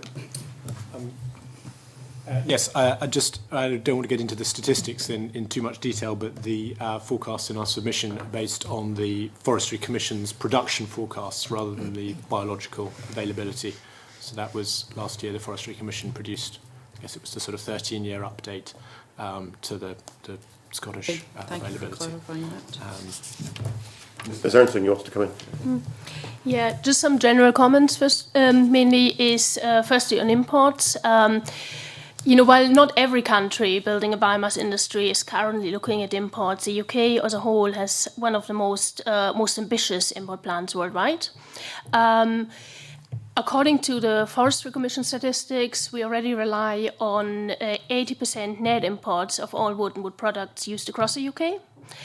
And while the Scottish Government documents, refer to the possibility of raising up to another 1 million tonnes of wood in Scotland, that is very much that is a very limited resource. If you look at the UK-wide biomass industry forecasts, which would require between 60 and potentially even 80 or 90 million tonnes of wood being used, compared to 10 million tonnes UK-wide currently being available. So yeah, I just want to give that context. Can I ask Ms Ernsting, I think, another two questions? The Scottish Government is proposing an energy efficiency level of 35%, while the EU is being more ambitious and aiming higher. You refer to Denmark in your submission, yes. I believe. What is it that they are doing in Denmark that enables them to achieve such high efficiency levels? Well, to my knowledge, there's been a lot of investment in district heating over quite a long period. And sorry, I don't have the figures in front of me, but there's well over 300 district heating based CHP plants, which tend to be pretty small scale, decentralized, and really been built primarily to supply heat for housing. And the figures that I've seen reported state that they're about 80% efficiencies. They are not all biomass plants, about 50% of them are biomass ones. Sorry, I don't have all the statistics in my head, but they're on in the written submission, which is a very different model from what we've so far seen across the UK. Okay, thank you. Mr. Patterson, just a point, the company I work for is an Austrian-based company. In Austria, they don't get subsidies below, I think it's 65% efficiencies. The reason they're achieving these efficiency levels is it's because of combined heat and power. If it's electricity only, you're looking at 30% efficiencies. Where you're looking at combined heat and power, it's 70 plus. Okay, because the Estever submission, you point out that the capacity ceiling is set at such a low level that electricity only plant will not be economic and won't be built. But that is actually the intended effect, is it not? That we don't encourage electricity only plant. Yes, for various other reasons. Could I just... Is it on that point? Wait, Mr. Tickle answer, because I think they're keen to come in. Yeah. Could I just say that it's simply not the case that electricity-only plants are not commercially viable. They are, if sets of circumstances are put in place to ensure that they are. And as I alluded to earlier, the key issue is to take out the cost base and this leads into environmental as well as economic cost. If you take out transport cost and go to where the timber is, you can make small scale electricity only projects stand up, and I would contend it's a vital part of the energy mix that some distribution connected small scale electricity only plants are built, and hence the cap I think is a very important signal that's the case. There are issues around CHP in many rural areas. I think Estever are doing a very good job in identifying opportunities in the north. But one has to acknowledge that in places like Argyll, the West Highlands, there is virtually no capacity at all at present to match bioenergy use of any scale to match the available resource and heat load. It's incredibly difficult to find locations where that works out. And certainly our view is in these areas, you can build the projects very viably on a commercial basis on electricity only, and then use the presence of the project with its low-grade heat left over. And we can have all sorts of arguments about efficiencies and inefficiencies, because people forget that coal-fired power stations only work at 30 to 35% efficiency as well. But we think we can use the availability of that heat, that low-grade heat, to attract activity, sustainable activity adjacent to the sites. And in fact, we're working with communities and local businesses to do just that on the projects we have consented. Yes, could I just respond on the efficiency point, because this is a word that's bandied around a lot. First of all, just to be clear, we're talking about efficiency rather than capacity factor. So this isn't comparable with wind, where you might have a capacity factor of sort of 30%. For CHP plants, the equivalent capacity factor is perhaps 92%. So this is baseload energy, which is generating all the time. Secondly, on efficiency, this figure of 35% efficiency, which can be achieved, I would add our projects are much more efficient than that, but you can achieve that under the good quality CHP regulations. The reason for that is because a project that delivered that efficiency would save more carbon per tonne of wood than a heat-only project. So it's not because there's some huge allowance being made so that those projects can be much less efficient. It's because a CHP project, even at only 35% efficient, is still, from a carbon point of view, a better use of the wood resource than a heat-only project at 80% efficient. So it's important to focus on the carbon savings, not this overall figure of efficiency.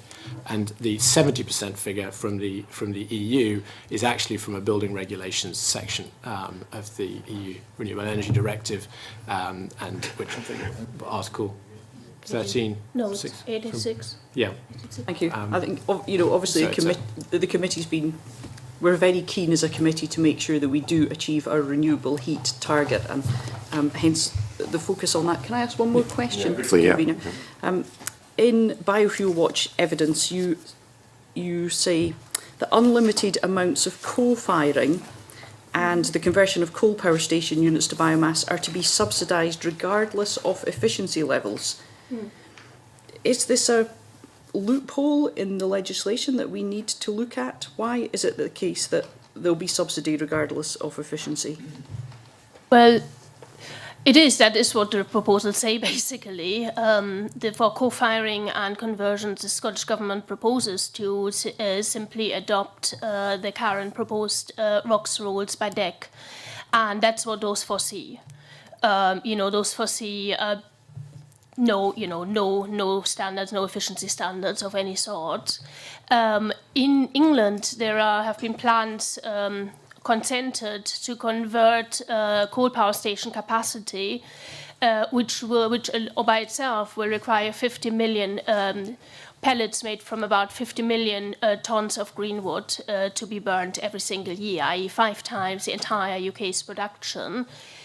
And while we're not aware of, the only coal power, obviously, future coal power station at the moment that exists in Scotland is Longannon, and whilst we're not aware of Scottish Power having plans to convert any units to biomass, we nonetheless think that it's not compatible with Scottish Government's objectives to offer substantial subsidies for this type of biomass conversion.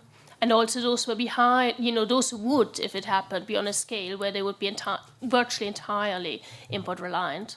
Okay, thank you. Thank you, Convener. Okay, Marco Biaggi. I've got quite a few questions, so if I try and keep them concise, can the response please return the favour? The first one is simply to get the megawattage in my head of the projects that the two operators were referring to.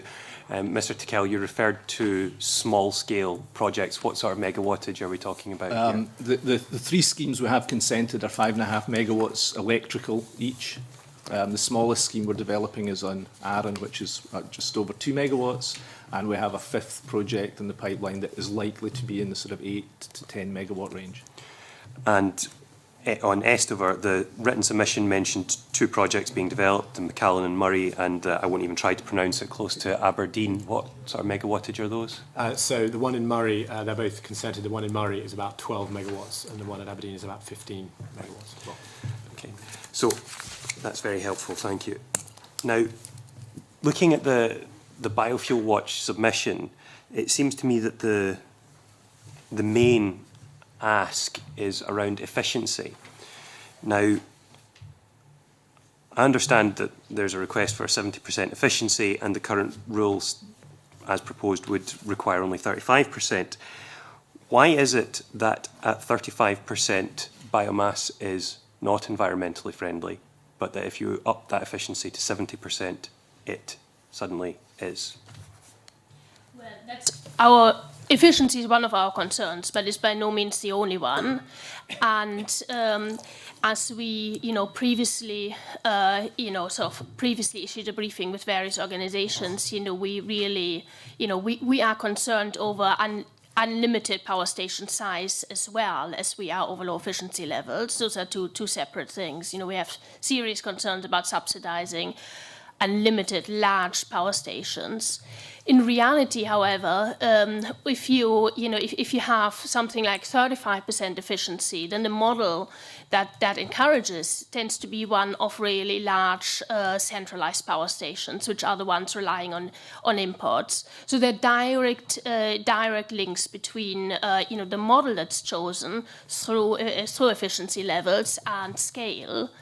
And our major concern is really over the sustainability and the impact of encouraging really large-scale biomass, large-scale reliance on wood-based biomass electricity, and this model of this big power station model. Can you clarify for me?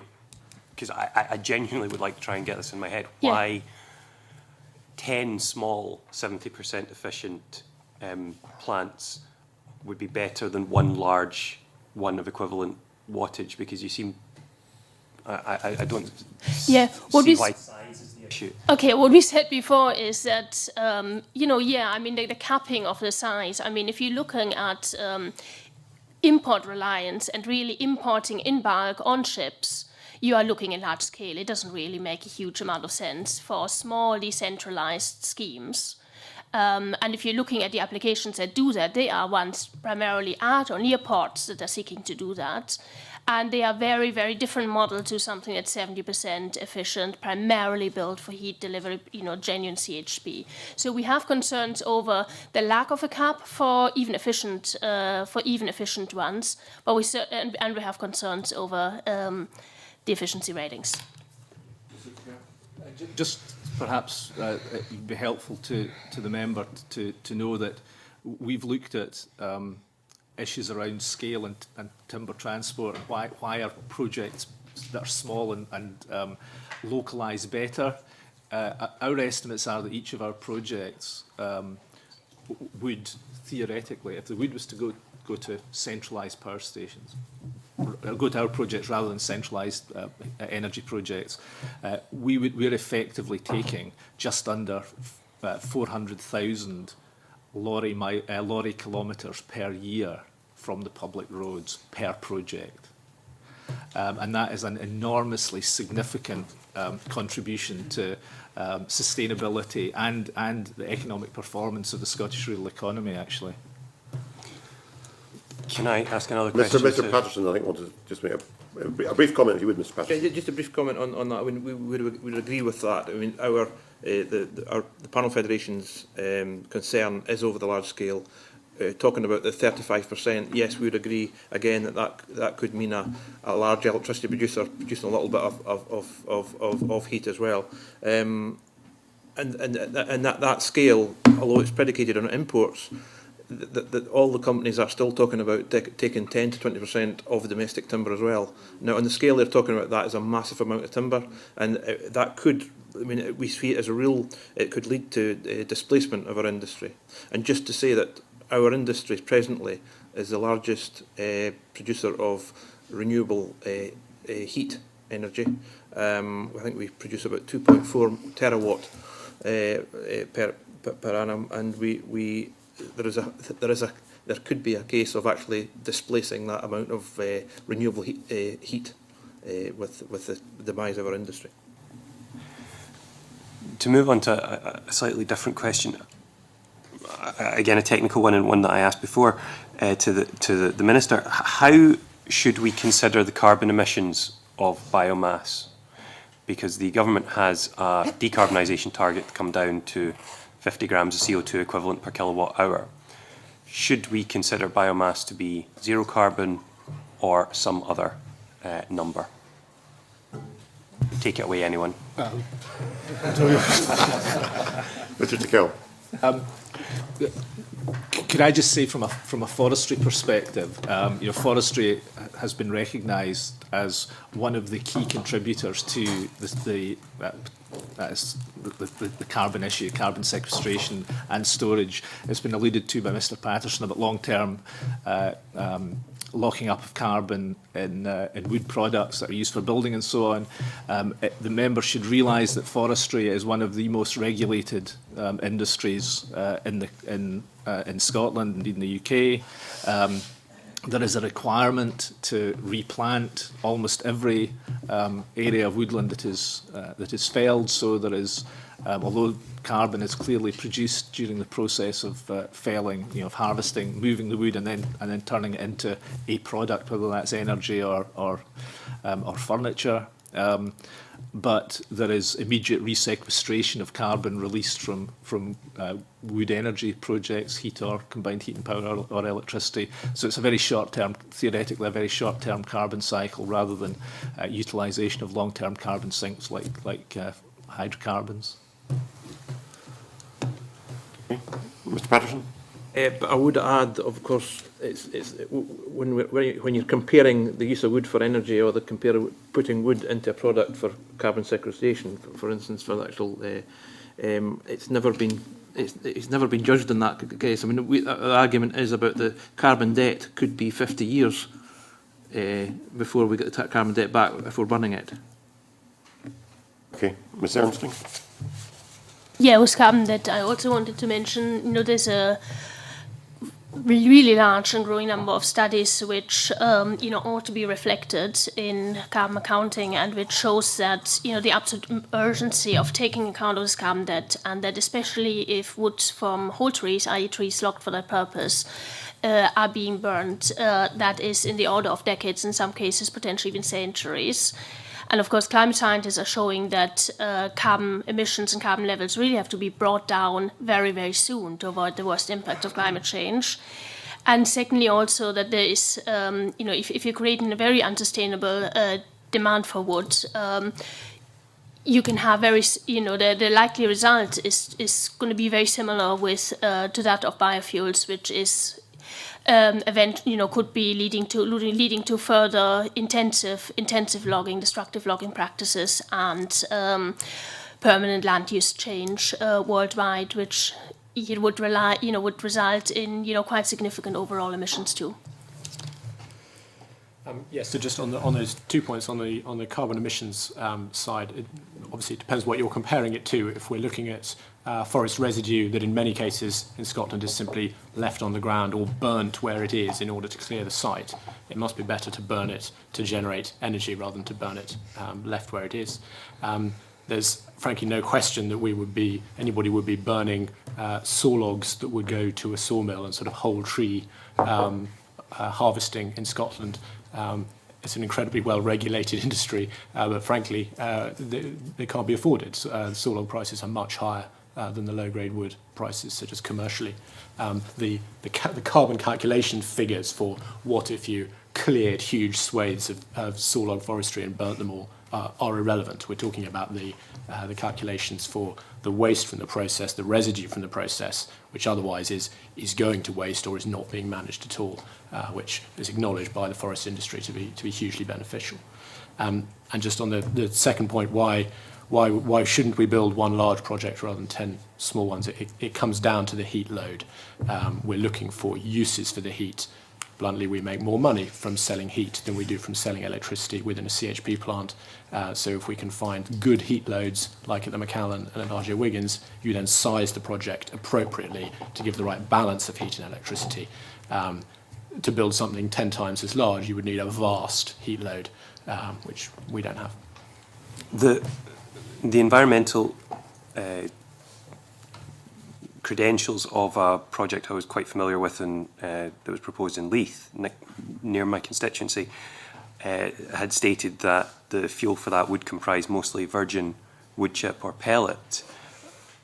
I take it, given these industries are heavily regulated in Scotland, they're not as heavily regulated abroad, and that's where the importing of such products would come in. Just to be clear, it can still be what's classed as virgin wood chip, so it's still come from a standing tree, is cut down, half or 2/3 of it goes to the sawmill, the rest is lower grade wood, and the residue is lower grade wood, so it hasn't been into a product and then been sort of waste from a construction site. It is still virgin wood, which is what we're talking about. Obviously, we're only looking at domestic Scottish wood resource, so I can't speak for what imports might be proposed. Yeah. Just to add to that, specifically to the, now was drawn lease proposal, but also, 3 pending ones, they all mention North America as a likely main source of imports, and there's been a lot of research done and going on by US conservation NGOs into where pellets and wood chips being exported to Europe are coming from, and they have shown, and we can maybe send around an extra link, they have provided clear evidence that they are coming from whole trees logged, including from biodiverse forests in the southern US. That's going to some of it going to English power stations at the moment, and we certainly don't want to see that going to Scottish ones. Mr. Patterson. Just to add to that, obviously, that there's the Westminster situation. Obviously, they've no cap. There is quite a lot of power stations going ahead with full-scale conversion or large-scale co-firing, and there is no restriction on the import from Scotland of that timber, of course. So we could see a situation where there's large volumes going from the north to the English power stations. Last question is simply, do you see any regulatory lever open to the Scottish Government to control where feedstock for these biomass plants would come from if approved? Is that within the powers of the Scottish Parliament as you're aware of them? Patterson. We've lobbied for quite a while on the actual banding to look at the actual feedstocks to try and encourage the material that Mr. Waitley was talking about, the lower, very much lower quality, the very tops, the branches, etc., etc. But the Westminster felt it was too complicated. But it would be a solution to look at the actual level within the type of feedstock. So it's weighted the subsidy towards material that it's more difficult to bring into the supply chain. Just 2 points on that. I agree with what Mr. Patterson says. However, I would say that by getting the projects located in the right area, there's a commercial imperative to get this poorer material out, because you take out the dreaded transport costs again. That wood will come out if forest owners can make a little bit of money out of it, because it's being processed as part of normal harvesting operations anyway. There are, and I confess not knowing the fine detail of this, but there are sustainability criteria for biomass that any biomass user over a particular scale has to meet, which looks at the nature of the fuel, the costs of production of that fuel, carbon displacement. That would include transport costs as well. So I think that utilising the sustainability criteria is a very important way. I know that you mentioned the Leith project. I know that there were some attempts by the developers there to find a way around the competition regulations. You cannot impose on a planning consent a condition that says you must take your fuel from some specific location. It's against competition regulations, and there were some attempts to look at ways of using the planning system, but it's an extremely difficult and not it's not a very efficient and effective way of trying to regulate the use of fuel at the scale of plant. Okay. Briefly, please, Ms. Ernst. Yeah, I mean, okay, very brief, and we elaborated on sustainability standards in the written submission, but just to say that we really feel sustainability is as much a matter of sustainability of demand and sustainability of scale as it is sustainability of sourcing for particular for particular developments. And Secondly, well, we've listed a long number of flaws with the currently proposed sustainability standards. Although I understand that those are do not form part of the current ROC's amendment instrument, and that there will be another one put before the committee before October. So this current one doesn't include any biomass sustainability standards. I do a Mike Mackenzie and ask one more question very quickly. You've eaten up an enormous amount of time. But to Mr. Waitley. Very brief question. Does Estover Energy have any plans to work on plants above 15 megawatts? Okay. Sorry, did you hear that question? Yes, I said no. Oh, sorry, I didn't hear your answer. Right. I can talk more if you... No, that's fine. That's fine. Thank you. Chick Brody. Yes, if I may ask Mr. Anderson, just very briefly, I'm confused. You say that the statement by the the Energy Minister over the ROC's banding was what he said in terms of the finite supply of wood and our belief that there should be a greater focus on biomass, as you said, in small scale energy projects wherever possible, and the responses to our consultation reflect that. Then you go on to say that sadly the actual provisions put forward in the draft ROS amendment order do not reflect the declared objective. And then you go on to say that it goes against the EU Renewable Energy Directive, and you've also explained some of the efficiency issues. I'm confused because the ROS states under clause 13 that the ROS, in tandem with other UK obligations, forms an important part of the UK's compliance with the European Directive on the promotion of energy produced from renewable sources. Who's right, you or the Scottish Government? I didn't get all of your questions, so can I just double check that I got it right? You can test whether ROS complies with the European Directive, and the government and the amendment order says it does. So somebody has to be right.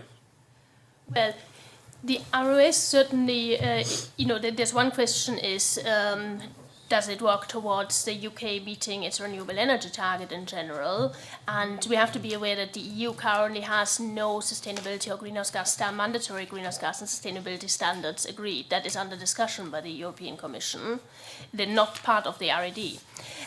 But there is a separate article in the RED, which is 18.6, which refers to member states should only promote biomass conversion at minimum rates of 70%. And no, I mean, very clearly, as the Minister himself has confirmed, the current requirement is would at most be 35% in Scotland, what's proposed in Scotland.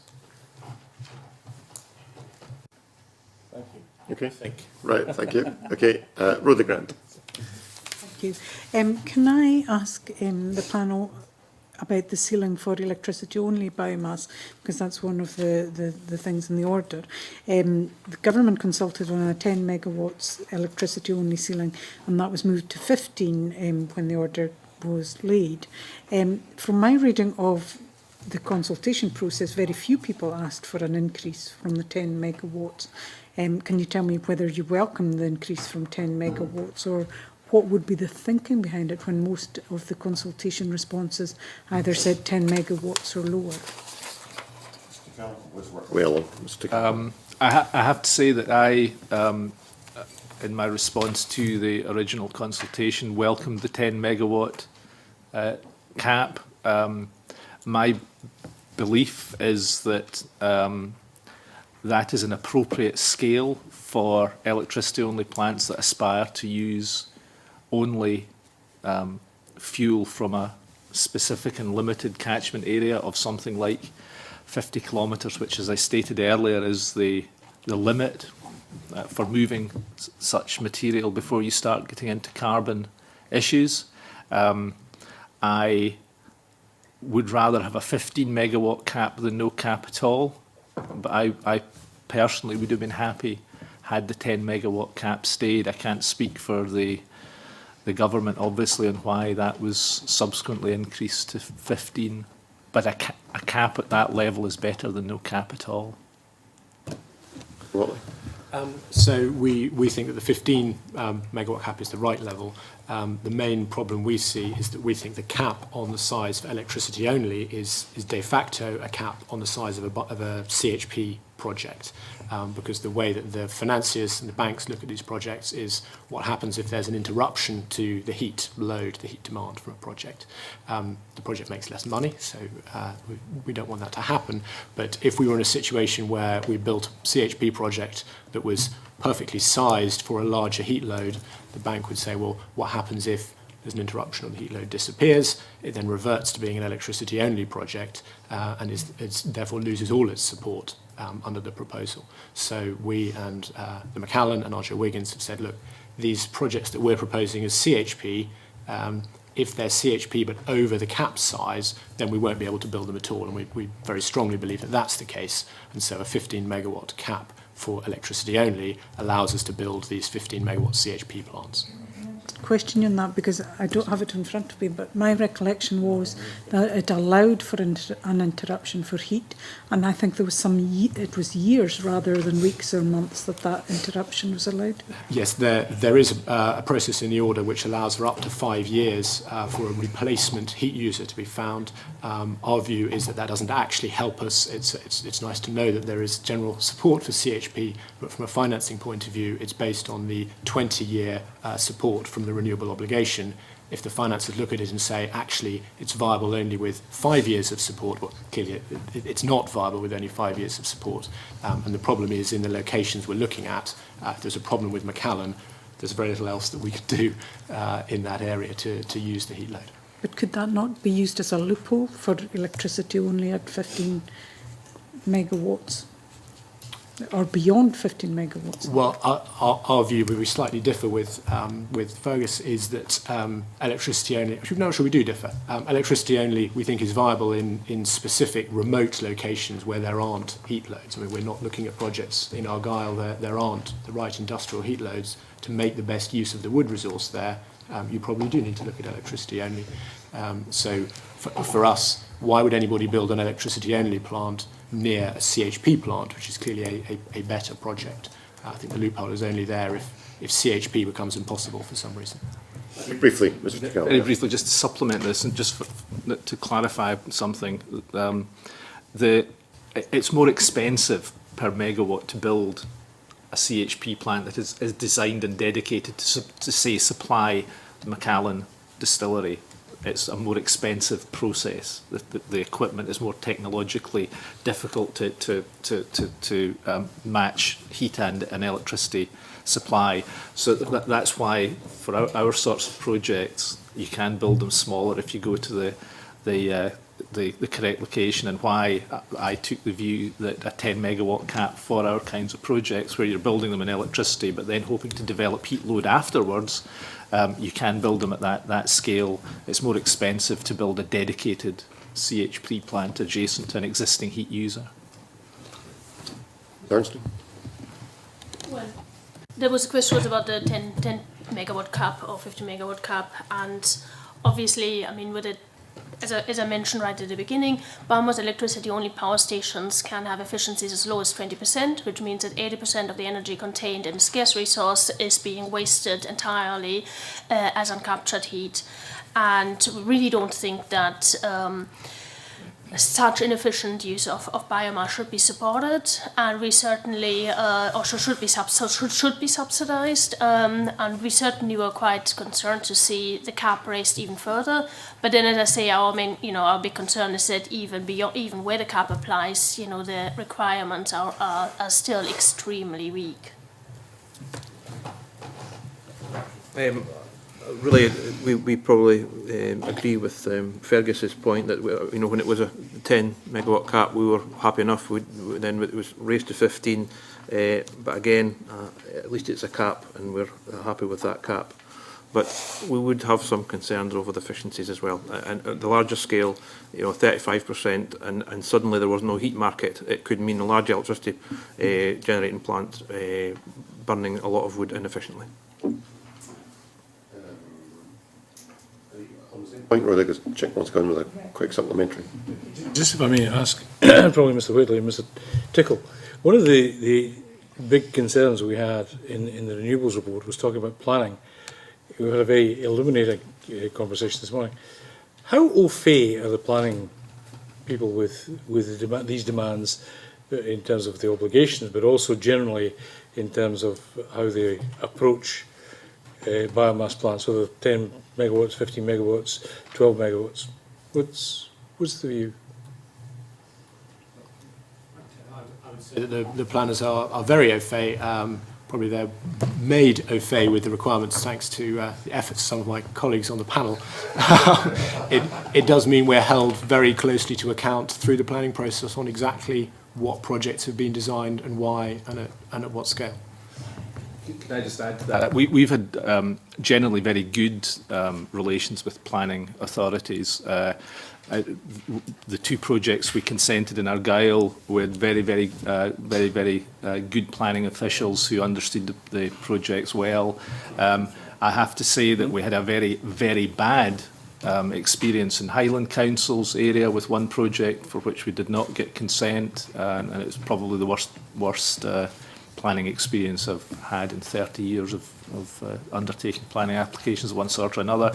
But rather counterintuitively, the very best planning process we have been through for one of our consented projects was in the Loch Lomond and Trossachs National Park, where the planners were astonishingly communicative, astonishingly receptive to the concept, and ultimately the project was consented without a single objection from any member of the community. I was going to ask about how involved are the community then? I mean, how do you communicate to make sure the community are involved? We held community council meetings. We engaged with the community from the outset. And of course, some communities are more receptive than others. And how does the community benefit from having a biomass plant of whatever scale in their midst? It's a very good question, actually. Again, from my perspective, the localisation of the wood supply is extremely important, because you are creating greater levels of economic activity within that 50-kilometre radius that I've talked about a few times. Each of the projects of our type and location, it's estimated not by me but by some work done by HIE that there'll be up to 30 jobs created for each of these projects. That's a mix of direct, indirect and induced jobs. That's a very significant number of jobs in these relatively remote rural areas. And it runs through into the forest industry as well, which is an extremely important sector within these areas. And I talked earlier about the use of the presence of a project built as electricity only to encourage additional development. So, for example, in the project that we have in the National Park near Killin, we have had ongoing discussions with the local community about drying firewood and wood chips to help push forward the local heat market. We've talked about potentially developing some horticultural activity. And in a site in Cowell, we're talking to the local waste management company to look at ways of improving the way they manage waste at the waste management site next door. So there's lots of benefits that we think can be delivered to local communities if you have localised projects. And do they benefit financially in any way?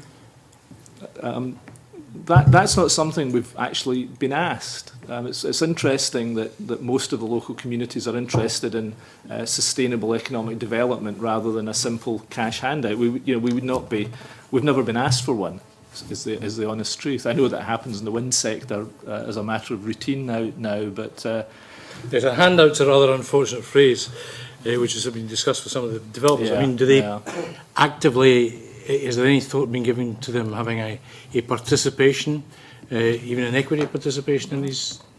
It's something that has been discussed. We've discussed internally, and we would not be unreceptive to that. But again, it's very much dependent on the nature of the community and what their aspirations are. Right, we're getting a little bit away from the terms of the order. So, if you don't mind, I'll go back to Rhoda Grant if Rhoda's still got a question. Yes. Thank you. Can I ask about the impact of importing wood fuel and how that impacts on world wood prices, and how that will then subsequently impact on your own industries? It's an interesting point. Obviously, that there were some discussions over the globalisation of the wood products sector. As a company, we've seen our wood costs go up by 50% in the last 6 years. Now, quite a lot of that material has been driven by the extra demand, which 80% of that extra demand has been the biomass sector. So it's already having effects on our wood price. We would have certainly some question marks over the large-scale imports of wood pellets on how it would pan out. I mean, the fuel security, for instance, is a question mark because we understand that North America and Canada have their own ideas with regards to building power stations and heat plants, and I can't imagine the huge volume of shipments coming to Europe would be not diverted to the nearby plants, a bit like the local model that you were talking to. So there is some question marks over what will happen to wood prices, but yeah, concerns over that, yes. Okay. About small-scale plants that are using wood that is uneconomical to ship out at the moment, where wood fuel prices to go up. At some point, that becomes economical. My view is that localised plant with short transport links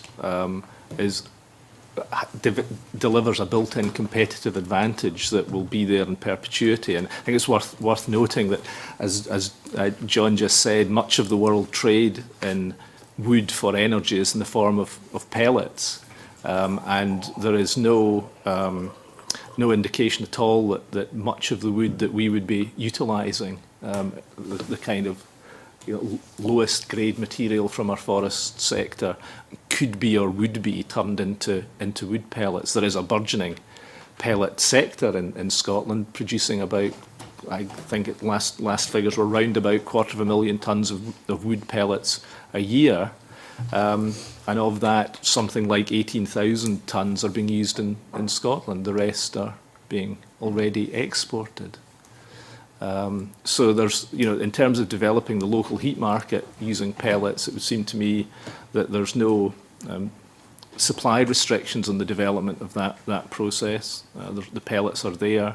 Wood chips are another matter. Wood chips are what we would be utilising in our projects and are generally not moved very large distances because they tend to be still slightly higher in moisture content and not of a quality that can be used in smaller scale domestic,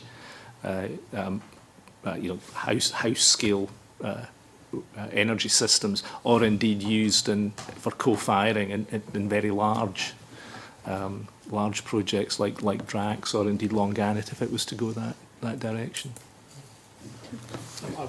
I would just say that from the forestry growers' perspective, where we come from, the pricing paints rather a different picture. The Forestry Commission published these statistics, but the prices have fallen perhaps 70% over the last 25 years. The big problem is that you have a small number of large customers, arguably a monopoly in a local area, and so not much of the money feeds back to the person actually investing in the forest and working in the forest. So we think that that's really what we need to drive here is more demand to improve Scotland's forests, rather than worrying about to bring them into management and more management, rather than worrying about what might be happening internationally. Okay, Ms. Ernst.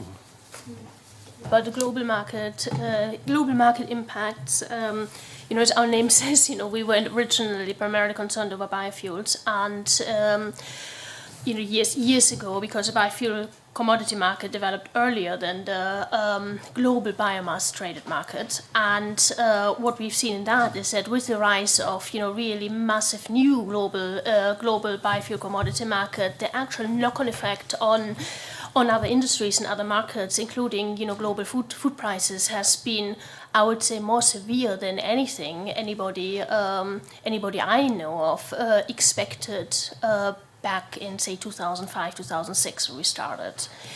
And it's worth realizing that the development of a global biomass trade and import reliant is still very much in its infancy. The UK power station plants, where the conversion plants in England alone would import more pellets than were produced in, say, 2010 worldwide. So, you know, from those experiences, we would think that the knock-on effect on global global wood prices and all, including all the industries depending on them, may well be pretty severe. Okay, we're going to have to move on. We are already behind the clock, so I'll bring in Mike McKenzie. Thank you, Convener, and uncharacteristically, I restrict myself to one question. And it's a fairly general question. But we've been, in our written evidence, introduced, the committee's been introduced to the concept, the idea of this circular supply chain or circular economy. And I just wondered that, you know, Mr. Patterson, one of your members, will have supplied the material for this table. And when the committee wear it out, can we not give it to Mr. Tickell?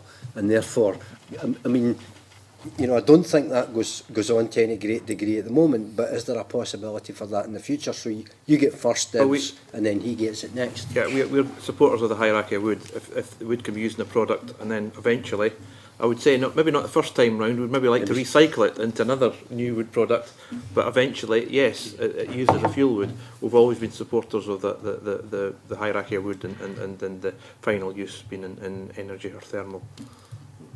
Could I also point out to something that perhaps people are not well versed in the forestry and timber sector don't really appreciate, but when you see saw logs being taken into a sawmill to be sawn, only about 50 to 60% of that material comes out as sawn timber.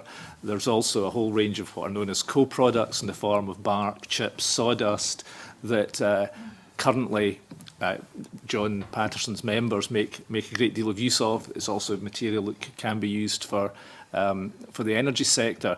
But it's worth pointing out that most of the sawmills are centrally located, as are the large board mills. And if the Forestry Commission are right to say that the peak production from our forests is not the 7.3 million tonnes that they predicted in the last but one round of production forecasts, but 10 million tonnes, and most of that increases in sawlog production, the implication is that there could be 1 to 1.5 million tonnes of these co-products coming into the market, which we would expect the panel industry to take first use of, leaving projects of our scale, size, location to make use of and create a market for the lower grade material that is sitting in our forests right now, waiting to be utilised for energy. Just at one point on that, though, that there's some of our members would need roundwood for their production of OSB. Sure. Very brief, and I find it very informative, the discussion this morning.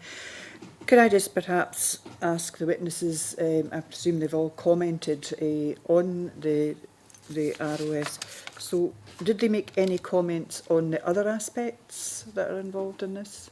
You know, tidal wave, stream? No, a yes or no answer is fine? No. No. No. No. Fine. Thank you, Margaret.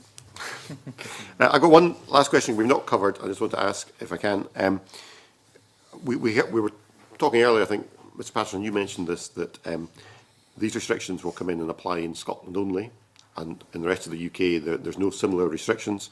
Are there any consequences for the sector in relation to that? I mean, you know, for example, would that potentially drive investment south of the border?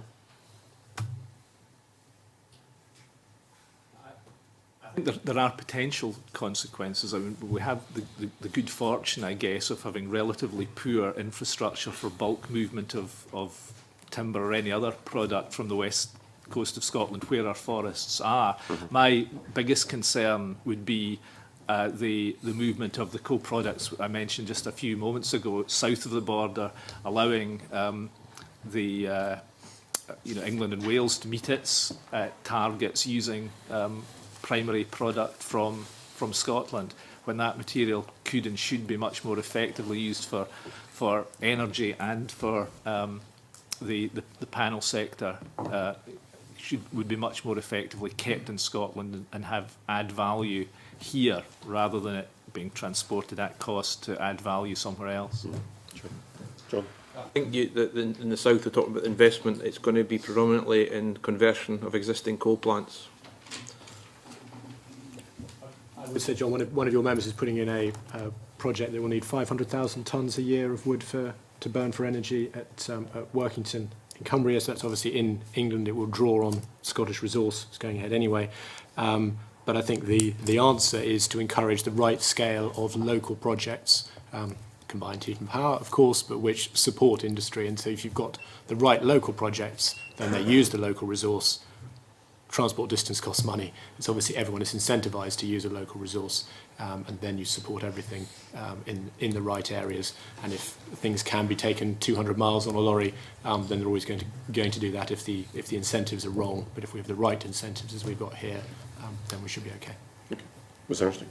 Yeah, I would just point out that the question, that question kind of, it depends on how effective such a cap would be and how effective it would actually make a difference in not having a cap. And as we've pointed out, because the current proposal of efficiency setting is so exceedingly low, we don't really feel that it's all that much different from, that in effect it'll be all that much different from not having a cap. 35% efficiency can be met, so quite minor technical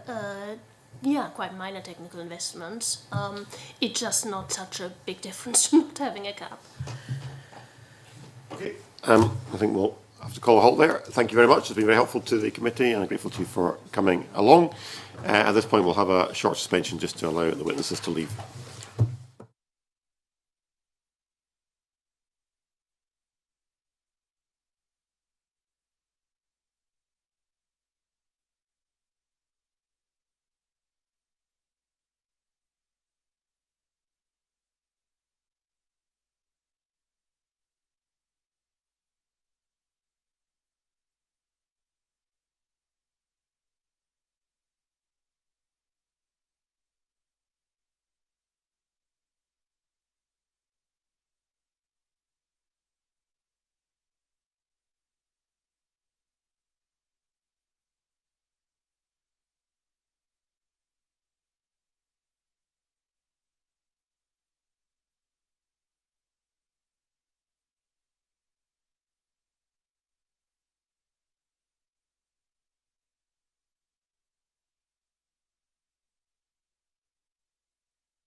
Right, if we can reconvene. Item 4 on the agenda. The committee has to consider its response to the Finance Committee on the budget strategy phase. Now, there's a paper that's been circulated here. Essentially, the convener of the Finance Committee has written to all the subject committees asking us to specify areas which should be priorities for an update from the Scottish Government on its progress in delivering on the 2011 spending review. So you'll see attached to that a whole list of priorities in relation to economic recovery and government economic strategy, where we want to hear reports back. I'm just interested in getting views from anybody on what they would view as the principal issues here. Now, it goes without saying, people will say we want to report back on everything. If everything is a priority, nothing is a priority. Therefore, it would be very helpful if we could try and focus in on 2 or 3 particular issues, if we can. Would you like to contribute? Chick Brody. If I may just, Annex B, in priorities in relation to economic recovery, I think access to finance for small businesses is of interest. In the priorities in relation to government and economic strategy, I suppose that in the box that number 2, providing advice and support to help SMEs grow, is virtually falls within the same category. On page 7 at the top, maintaining and further developing and supporting business environment. In view of the amount of money we're spending on Visit Scotland, I'd like to suggest that that be looked at. And then also the focusing on infrastructure development, the coherent approach to assisting our cities and city regions in being engines of growth for the Scottish economy. Okay. Do you want to chip in, Rhoda? Yep, and I think we should look at skills. I think it is mentioned in the paper, but I think we need more information what's happening, given that we, during our renewable energy inquiry, identified skills gaps. So what's been doing to fill that gap? And the other thing was when we took our budget evidence, the issue of jobs and the loss of jobs in the public sector not being reflected in the creation of jobs in the private sector, capital funding. So maybe just looking for more information on that as well. Okay. Which one was that? Anybody else? Alison? Wasn't there. I very much support Chick's calls for helping and supporting SMEs, but also in Annex B on page 6, maximising the public sector's direct contribution through smart use of public procurement, and helping SMEs compete effectively for contracts there. And on the next page, the transition to a low carbon economy. I favour the contents of that small paragraph there, and I would agree too with the portfolio, the box at the bottom of page 7, capitalising on our existing competitive advantage in renewables to attract investment and establish a strong supply chain. I agree entirely that is a priority. And over the page, the delivery of 25,000 modern apprenticeship opportunities. And continuing investment in home insulation. Those are the areas I'd like to highlight. Okay. Anything else? Mike? Reinforce what Chick was saying about access to finance for small SMEs, and also what Alison is talking about in terms of our competitive advantage in renewables. Okay. Okay. Yeah. Sounds like we have. Well, it sounds like we have a reasonable spread that's not too long a list. I think there we can go back on. Some of it all kind of overlaps quite nicely, so I think that probably gives us enough to respond to the Finance Committee. So thank you for that. Right, item 5 on the agenda, we have a legislative consent memorandum on the Enterprise and Regulatory Reform Bill, details of which have been circulated. This is a fairly technical measure in relation to the use of IT in connection with insolvency. Anybody have any comments they want to make on this? We have responsibility for receiverships, right, in Scotland. Yes. Right, yes. Mm-hmm. I mean, I haven't got the detail of the bill, I'd just be a bit concerned. I mean, no general concern, but, you know, it's what, what might be done in terms of the bill as it applies to... Oh, yes, actually, yes. It's just been pointed out. If you read paragraph 6 of the note, it does make it clear that this does not apply to receiverships in Scotland. So I think you're in relation to the LCM, I don't think you need to be concerned about that. Well, the LCM it allows the provision which the changes the section will make for receiverships to extend to Scotland.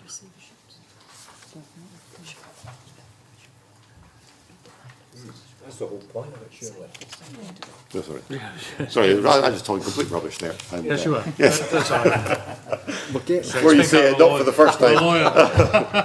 But it's noted. No, you're absolutely right. No, it does apply. It does apply for I haven't seen the detail. to receiverships. But is that not why we've got an LCM? Yeah. Yes, exactly. I'm just expressing a concern because, you know. I mean, the whole point of it, to allow continuity of IT services for companies that go into receivership, that seems to make perfect sense to me. It's not only that, but in terms of what the receivers or liquidators may have to do not to have IT, particularly these days when people are storing their data on clouds and all that stuff remotely, so that you're, you know, the company, as soon as the plug's pulled in IT, the whole company and all history of it evaporates. Then it makes sense. I think this makes absolute sense. Turns up as another new company the week after. Well, possibly, but the idea that you maintain that connection, I think it's vital. It's just been pointed out to me that receiverships as a tool are being phased out, and this is a consequence of the Enterprise Act 2002, and numbers are continuing to reduce year on year. During the financial year 2011-12, there were only 35 receiverships in Scotland, and for the 3 quarters so far reported for of 2012-13, there have been just 24 receiverships. So it's actually a very small number of companies that are actually affected by this. Rhoda, you were going to say something? No, I was quite happy with it. Mike? Is it not the case though that receiverships are used in situations where you're talking about quite big companies with lots of money at stake? What I think is happening as a consequence of the 2002 Act is administration is now a tool that's being used much more regularly than receivership, and therefore, you know, we're seeing a trend where receivership is becoming a much less frequent occurrence in the framework. Okay, so if nobody has any undue concerns about this, are members happy to recommend to Parliament that we approve the motion on the Enterprise and Regulatory Reform Bill? Yes. Yep. Okay. Thank you very much. Okay, and with that, we move into private session.